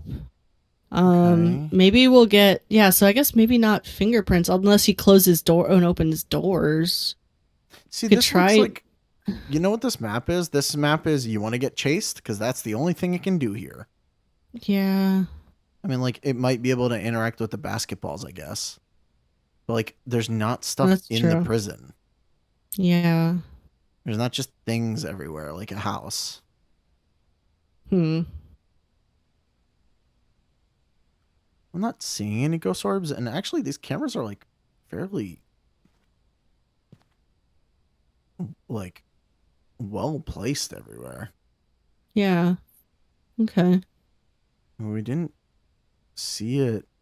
I wouldn't necessarily like completely rule it out because Yeah. if it's in like a specific like cell or like room or something, then we wouldn't see it from these cameras probably, but at least I think it's a safe assumption. Like I say not count it out completely, but I don't think we need to like focus on it unless we find other things that like other pieces of evidence Yeah. that would do it. This map is so big. He's down to 0. Maybe we just aggravated him by making that loop.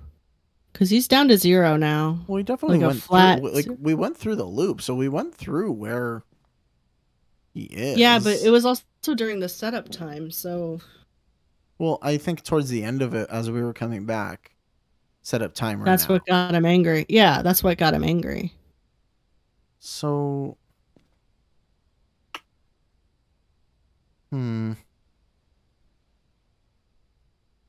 Yeah, I don't know. Where do we go? Do we just go back through with the EMF again? Yeah, I guess let's just go through with EMF and maybe Spirit Box. Okay, you want me to do Spirit Box? Sure. Let's What am I either dropping? either that or actual temperatures. So Oh, what do you drop have the again? Camera, I I guess? say drop the video camera. Okay.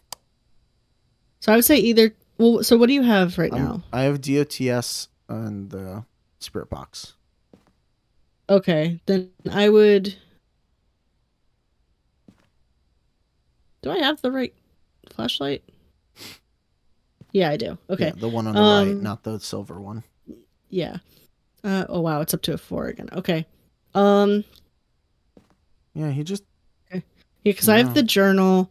Because the only other thing I would say would be maybe if we brought the other camera to get pictures again, but if we figure out where he is anyway. Well, that's the thing. Okay. Like, the picture of the ghost is so hard unless you actually throw down DOTS in the right space. Well, no, because you can still see him. Oh yeah, it's this way. Yeah, but it's really hard to see them. Yes, I agree. Like, I honestly think the only reason that one... Well, I think... No, but it was a yokai, right? It was a yokai, yeah. We should check that out next time we go back to the van. Yeah. To see if the yokai,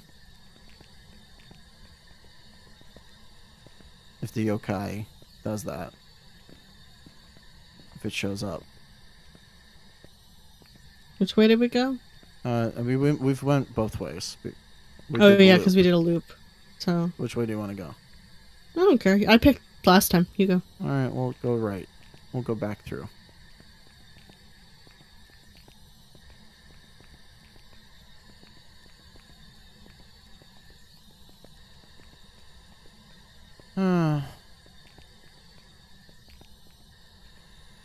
B block.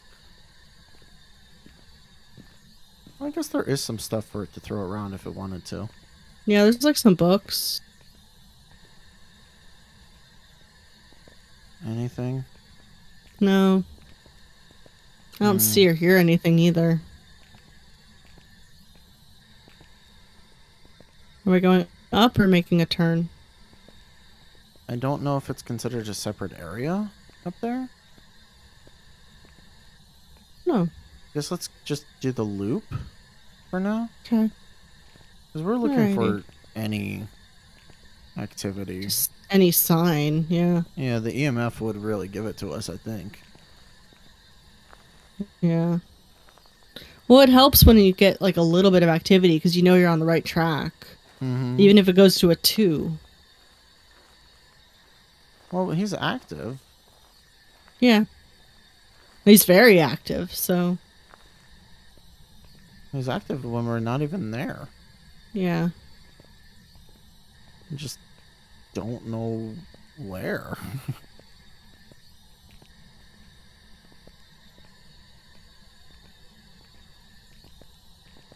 Oh, Lord.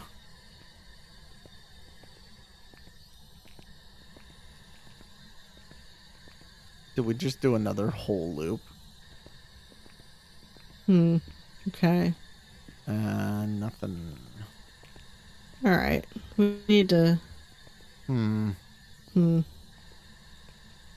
I guess we need to start going into rooms and stuff. Oh, into cells. Oh yeah, there is like a whole other area here, isn't there? Yeah. You with me? Yep. So where's this lead? Oh, there's a whole other area, yeah. Oh, okay. This is... Cafeteria. Yeah. Anything in here? Nothing on my end. Such a big place. Yeah. Okay. I know with like the spirit box, I know you're supposed to like talk to it Well, once and ask it questions. but it won't matter unless we're in the area. No, right? I know. So, I mean, I could, but it's just like, oh wow, each of these rooms is a thing. Oh my gosh, this thing is massive. Yeah, that's okay. Hmm. We go in here, I guess. What is this? Library. It's your favorite. No. This is not my favorite.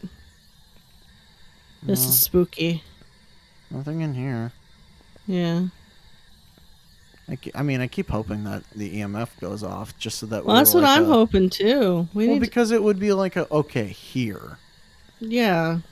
and then we can focus on doing stuff. But Yeah, no, but when you're just trying to figure out where it is, it's like. part of me is just like, yeah, let's go through that door right there. Part of me is Which one, just like, this one? yeah, like I imagine we're gonna get to a point where like it just kills us, and then it's like, well, so much for that. Yeah. Alright. All right. This is a massive map. Hmm. Where should we go? I don't know. Okay, maybe we don't do the big maps when it's only us Yeah. Maybe we This- go back to like one of the houses or something. two. Yeah. Should we just stop it? I don't know, because this is gonna. Don't understand how we don't have anything. I mean, it's active. Yeah. I'm so confused.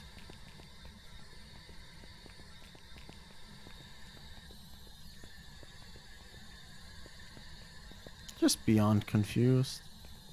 There's doors on the sides here. Oh. What? There's a whole other floor. What? No. Here, follow me up. Okay. There's no way that this is an actual other floor.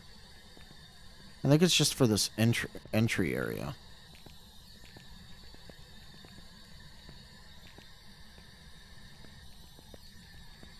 No.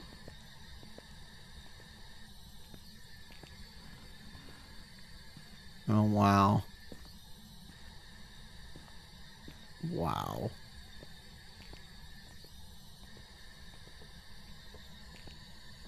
Yeah, these are the offices. Okay.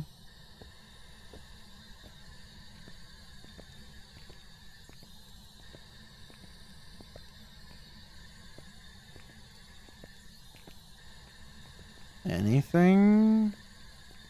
I got nothing.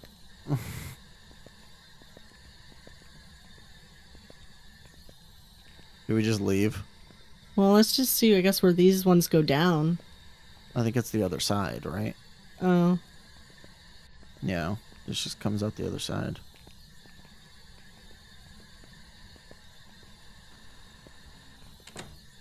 Eh. Yeah, just comes out the other side here. Okay. Yeah. Should we just go? Yeah, this one's too big. It's too big to do alone. Although now we have to try and figure out how do we get back. Is it Mm. through here? No, wait. Oh, okay. No, no, no. Okay. Follow me? Yep. It's through here, and then there's a main door right up here. Yeah, this is just too big to do reliably with two people. I don't Yeah, even know it's how a you little would do easier. this with four. Well, with 4, you could split up into 2s, and like somebody takes the top floor and somebody takes the bottom. I guess. But like we're gonna be And walking systematically around for... check more. Yeah. Oh, we just closed the front door on us. No. Yeah, No. it's locked. No. No. Are we really gonna die here? Are we gonna?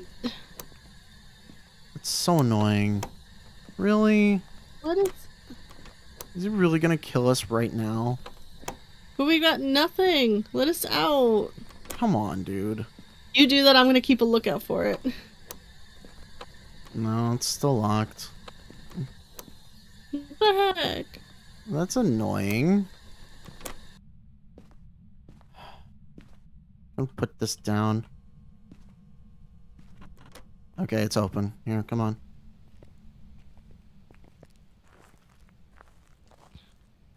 Really? You know, he locked the door on us without even the courtesy of, like, showing himself. Yeah.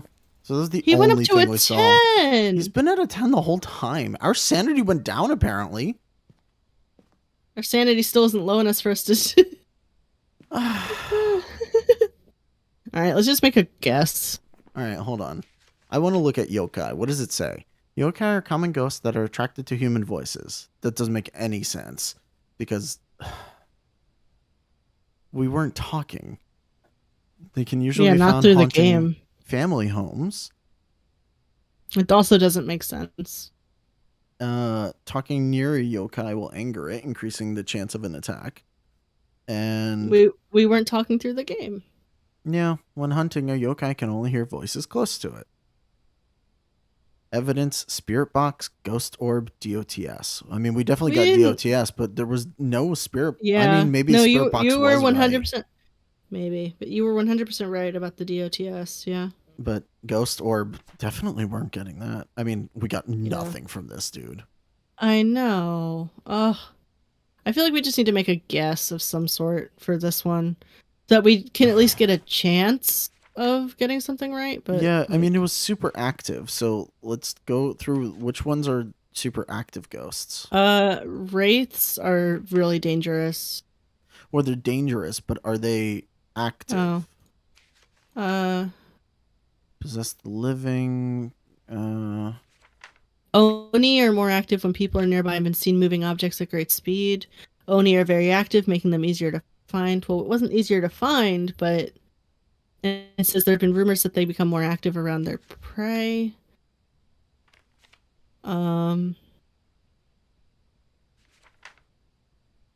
Shades are shy. I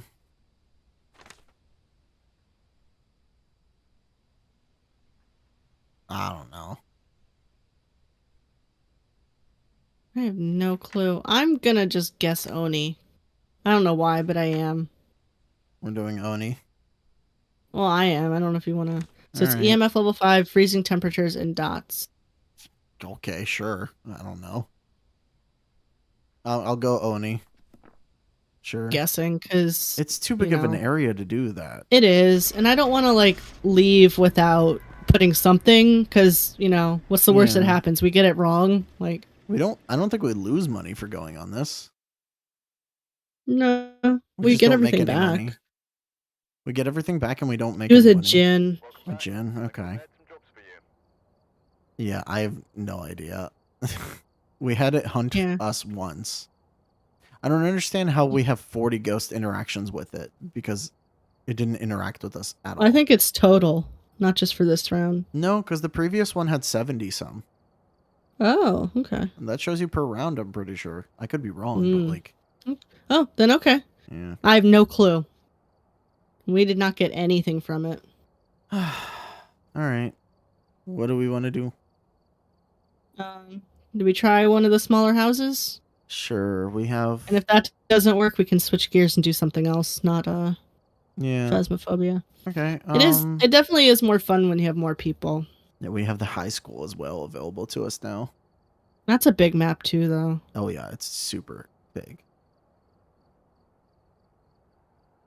Willow Street House. Why not? Yeah. Oh, you're adding stuff. Smudge stick you put in? Yeah, I just put in everything except for my regular flashlight. Okay, so we need a lighter. We need candle, crucifix. Yup, you gotta last 8 more hours. I know. Salt.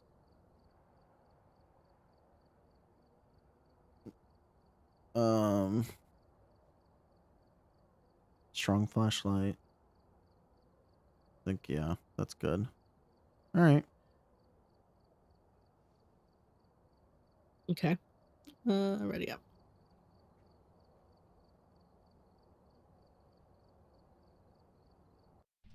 I might have to take off my lipstick soon. It's starting to hurt. Oh, okay. Yeah. Just because it's like so dry. Yeah. Well, I'll give you the makeup remover. And get set up before investigating. So So, they want Check the whiteboard for help. cleanse, smudge sticks, capture a Nothing photo. else to report, unfortunately.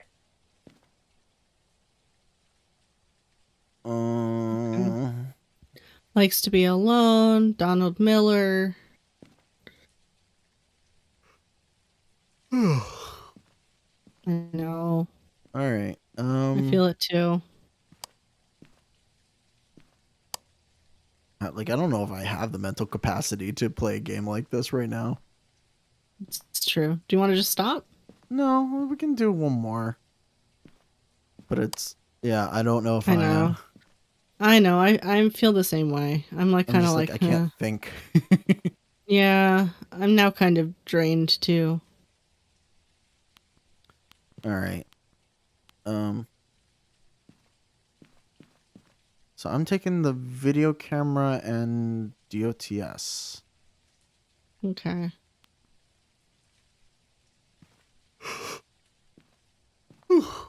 I've got the UV and EMF, Okay. and I have the key. You ready? Yep. Let's go see where we get EMF or something. We're doing okay. We are trying our best. Just stay awake. Gone 17 hours so far. Hello. Hello. I don't know why I'm doing that immediately.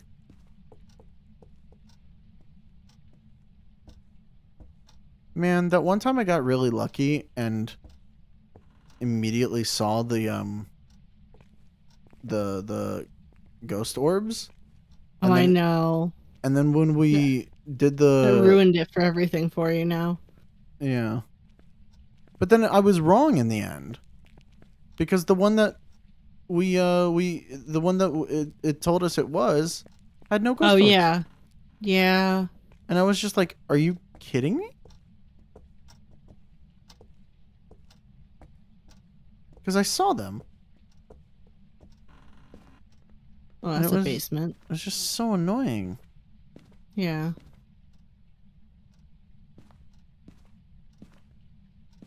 Where are you? Oh, there you are. I'm just walking around. Yeah. Just I haven't looking. gone down in the basement yet. We can do it together if you want. Yeah. If you're afraid. Little bit. Okay. You want to do that now then? Because Sure. I opened the door to it. Oh, I just didn't want to go down alone. Oh, there's stuff on the ground here. Is that a hand? What is that? Oh, it's bone. Oh. Well, we don't have a camera right Yeah, now. the video camera's not with us, but Do you want me to there's get a bone photo here. camera real fast? It's money. Maybe. Yeah. I'll go get the... Okay. I'm debating whether or not I should stay in and try and says see that- ghost orbs, It- but It says it's active when people are alone. yeah. Oh, it's up... Yeah, it's giving activity to a 4. There's still 2.5... Almost 3 minutes left of the setup, too. How do you see the... See what? We did not finish that. No, unfortunately. How do you know how much you have of the setup left? I can see it in the truck. Oh, hello. This timer. Right here. Oh. It's active during the setup? This one is, apparently. That's not supposed to be a thing. Well, I mean, it's supposed to have a little bit of activity so that you can figure out where it is. Oh, But that's true. So, active, not that's pretty not hunting. not hunting. And I know that there's like less. All right, I'm gonna check the basement real quick. I don't know if you're coming with me or not. Hang on, I'm picking up the. How do you pick up the bone? I think you press F. It was E. Okay. Or E. Where are you? I'm in the basement. Are you in the real basement? quick. Oh, I'm okay, doing I'm doing a ring around Well, I'm coming. just to see, but I don't see anything down here, to be honest. Hello. Hi. I mean, I don't see any ghost orbs, but Okay. what was that noise? There's the breaker. What Oh, noise? okay. No, it was just the door noise. Okay. Hmm. Well, we've checked down here. I didn't see any Yeah, ghost we have orbs, like but no. there's no way to Is tell. is there another floor up that we're missing, or is it? I don't think so. I think this is one of the smaller houses. We have no clue where it could be then. And you've been on the EMF thing? Yeah. And nothing? Nothing. Huh. We Literally been in every room. yeah, we did not become the famous stylists. We didn't realize how Time consuming. that game would be. Yeah. It It's really tedious. requires a lot from you. That required a lot of effort. I mean, maybe we start to turn on the lights and see if it affects Well, the then we're gonna- lights in a room. No, well, you don't want to turn on too many lights because then it trips the breaker. That's true. I just put this one on because it's a good central one for us to make How do about with. yeah. I wish there was just clearer signs of what you needed to do in this game. Yeah. Oh, here. 3. Okay, so this is the room, huh? Yep. Okay. DOTS is down. Okay. All right. Turn off your flashlight for a minute. I know it's dark, but oh, I need to that's turn fine. off mine. But I've got the camera out. trying to see if there's any. Oh, it's in here. Oh! It made a noise. Yeah, it did. Close the door on us, too. Yep. Okay. So we need to Okay, get. so that's the room. Okay. We need to get fingerprint thing. Yeah. I think it, well, it closed the door, so yeah. We definitely need that. I wonder if I got a picture of it. I tried. Oh, you took a picture? Oh. Yeah, it went up high. All right, let me. Oh, it went really high. Oh, I got the ghost. Did you? Oh, you did. It says I did. Yeah. Okay, so that armoire. Okay. Okay. What do we want to take in there? We need this boy. Hang on. Do you have the? I already got one picture of the ghost, so I guess I don't need the camera anymore. But the UV fell on the ground. Where is it? It's on the. Oh, On the I ground. apparently Not keep just like- throwing things on the ground. Oh, I see. I thought you I'll meant take like it. in the house, and I was like, what? Oh no. Okay, I've got So, the UV. alright. We Okay, I'm can trying to- cleanse. Oh, the journal. I'll take the journal, I guess. We can actually cleanse because we know where it is. Oh, that's true. So wait, okay, what are you taking? I'm gonna take the journal and put it down in there, Okay, what else? and then I can come back. Well, I have Okay, no, EMF. wait. We didn't have it go to Here, what? I'm giving you the UV. I'm taking the lighter and the smudge stick. Oh, okay. I will cleanse that room, and then I can come back and grab something else because it gives us more time. Okay. So, okay, we go in. I smudge that room. As I look for fingerprints. You look for And then- fingerprints, and then I will come back and grab spirit box and the journal. Okay. Okay, we have a plan. Yeah, we can plan for these smaller houses because it doesn't take us forever to find out where it is. Yeah. It's like it's almost annoying that it takes so long. Yeah. Right. Also, that guy reacted very, very quickly. Mm-hmm. All right, so which one is this room at the end? Is this the one? Yeah, I think so. Smudging now. I don't see any fingerprints. Okay, I smudged it. I'm going back, and I'm... Be Yeah, careful. there's no fingerprint. Yeah,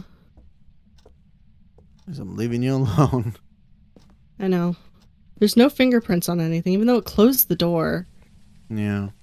No EMF on anything. Were you a mover moving belongings? That's interesting. That's a different game. We did get credit for smudging it. We did? Yes. So it is Oh, that that's room. why I'm not. Oh, that's why I'm not getting the EMF. Yes. Well, 'Cause you that's a had smudged- good thing, though. Yeah, it is. So- Okay. Well, hang on. I'm gonna go put the UV down then. Okay. That's... Well, okay. because Yeah, I'm Well- going in to put the journal down. Hope I don't Okay. die. okay, I hope you don't too. Oh, I Yeah. guess we should check in there for orbs then. Now that we know for sure that's the room. I mean, I didn't see any, but... Okay, I put the journal down on the floor. I can come back for the thing, I guess. Let's see. What do we want to get? I'll grab this again, the camera. Okay. But then again, EMF we also need. So I don't know if you want camera. Oh, it's back already. Yeah. Ooh, he's back with a vengeance. I put the Maybe it's journal- writing in the book. Maybe May- that's why. I mean, hey, 'Cause- if it writes in the Because it book- went to an 8 and then down to nothing, if it- basically. If it writes in the So book, I think I'll be it wrote in the happy. book. Yeah. Okay. Are you? Where are you? I have the spirit box. Should we put some salt outside of the door to see if it leaves footprints or what was it? It was trying to look at what evidence we can get. It's not. Okay, it's so not that one of the hasn't. No, ones. that's not. That's the extra thing. Okay. I don't know So if we saw EMF. it. I do not think we will be able to get fingerprints. Okay. That door was closed when it did its attack thingy. Mhm. Or not attack, but like it closed the door. You Yeah, can actually even fully. see it in the photo. And there were no fingerprints on it. No Yes. hands prints, nothing. Okay. I don't think fingerprints are an option, personally. I know we've been wrong. I've been wrong before, but Well, I mean, it interacted with. I don't know how else to tell whether or not something has fingerprints. It interacted with the door. We should be able to it did. tell. But they actually it didn't leave any fingerprints, so it can interact but not leave fingerprints. No, I know. That's what I mean. What I'm saying. Like, if the game is like. Oh yeah, that's- it 100% closed that door too, and we Yeah. know. And I looked on both sides of that door. So. Oh wow, we've literally cleared out all of the regular.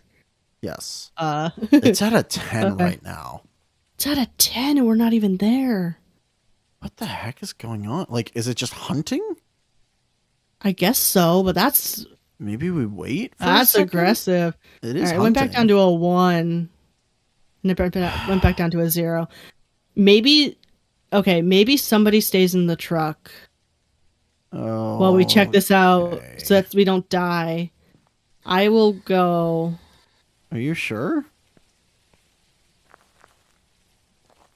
No, but I'll do it. No, I'll back you up. Okay. It's hunting, even though we both were in the room. Yeah. All right, I'm with you. All right. So let's go take a look at the journal. Yeah, that'll give us a big leg up. Yeah, that'll help to. Oh, it closed that door. It did. Nothing in the journal. Okay. Are you here? I don't know why I'm. No. I put away the thing. I don't see any orbs. It's, yeah. Are you here? Well, you have your flashlight on too. I think a flashlight actually does. Okay. Well, Oh, it's here. Oh. I hear it walking around. yeah. Oh no. Are you I'm dead? dead. I'm dead. I'm dead. Oh, damn it. All right. There was no orbs, but get that EMF. Oh, it was EMF 5? No, I didn't get it. No. I didn't have EMF on. I'm saying grab it. Oh, But well. there were no orbs though. Hmm. Oh, are you back out? Yeah. I mean, I don't need to pick it up. Okay, well. All right, well hang on. I'm coming back to the truck with you to help regroup. I can at least tell you where, if I can see them, I can see you where, like I can tell you where they are. Yeah. But if I go in again, it'll kill me. It's very, it's killing. Now. Is it It's a hunting. 10? It was at 10. Yeah. Oh, okay. All right. Well, all right. It's just, it was just killing. I said Okay, one well, word it's and either- it killed. So, Spirit, Wraith, Shade, Oni, or the twins? Oh, I guess. Excuse me. Bless you. No ghostwriting. So, Yeah, no Wraith, Oni, or the ghostwriting. twins? Wraith, Oni. Wait, so you, no fingerprints, no ghostwriting. What else? No ghost orb. Okay. Wraith, Oni, or the twins. Let's see. Wraith. The most dangerous ghost you'll find is the only known ghost that has the ability of flight and been known to travel through walls. Wraith almost never touched the See. ground. I feel like we would have seen it on DOTS. Yeah. DOTS was there and we never saw it. Not that way. The twins is what's left? EMF level 5, Spirit Box, freezing temperatures. I didn't get a chance to do Spirit Box.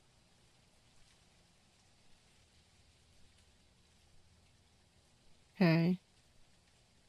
It might be. Should we try twins? I heard children's laughter at the very end there. Okay. Then Which let's might have try been that. actually Spirit Box, possibly, because I had the Spirit Box on me. Maybe. I think the Spirit Box can give different types of, like... All right, let's try twins then, I guess. Okay. It's a good guess, I guess. Yeah, I think so. All things considered. I think that's pretty solid. All right. Let's see if it's right. Hopefully. Twins? Raiju? Raiju. What the heck's a Raiju? I wish you could check it while you were in the lobby. But you can't, because you can't open your journal here. Yeah. I don't know. The clues that they give you are so arbitrary and, like, so small. Yeah. And I don't know how often things spawn. Like, if it's DOTS, we saw it in the camp, but that it was clearly there. Like, how often will it show up? Does Yeah. it always show up when the DOTS is there, or just sometimes? Because it seems like a lot of these are like, oh, well, sometimes you'll get a sign of this. And it's like, cool, that doesn't help me with figuring out what ghost it is. Yeah, right? Like, I feel like when you're trying to get a sign of what it is, it should always give you that sign if you do the proper thing. But I don't know. huh. EMF level 5 go. It's. What? We didn't see ghost orbs, though. We both looked. Dots, EMF level 5, and ghost orb is what we should have seen. Well, we didn't see dots either. It wasn't in the room. So- It's a demon that focuses itself through electrical currents and stuff like that. And it's like apparently like the it's really weird. It's like, so it's basically saying like don't keep things on that you don't have to, and in order to like keep it from hunting more, and don't just discard items on the ground like, you know, like people normally do because they just don't need them after they solve something. All right. We done then? I guess. I mean, I thought we had that one. yeah, I don't know. I think we switch gears. Yeah. Okay. Alrighty. I'll come back over there. Okay. So I'm gonna put the Be Right Back thing up, and we're gonna figure out what we're gonna play next and do and all that. So yeah. Yeah. Hold on to your butts, stream. Back. There's some jobs ready for you. A butt stream. All right.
All right, so I'm gonna stop the stream for a little bit because I think we're gonna go downstairs actually and um, go back to Animal Crossing because we were having fun and like I think we're both feeling like something chill where we could just do some fishing and catch some bugs, that sort of thing. I mean, we did the scary stuff, and now I'm kind of like I just want to like chill out for a little bit, and my brain is not working whatsoever.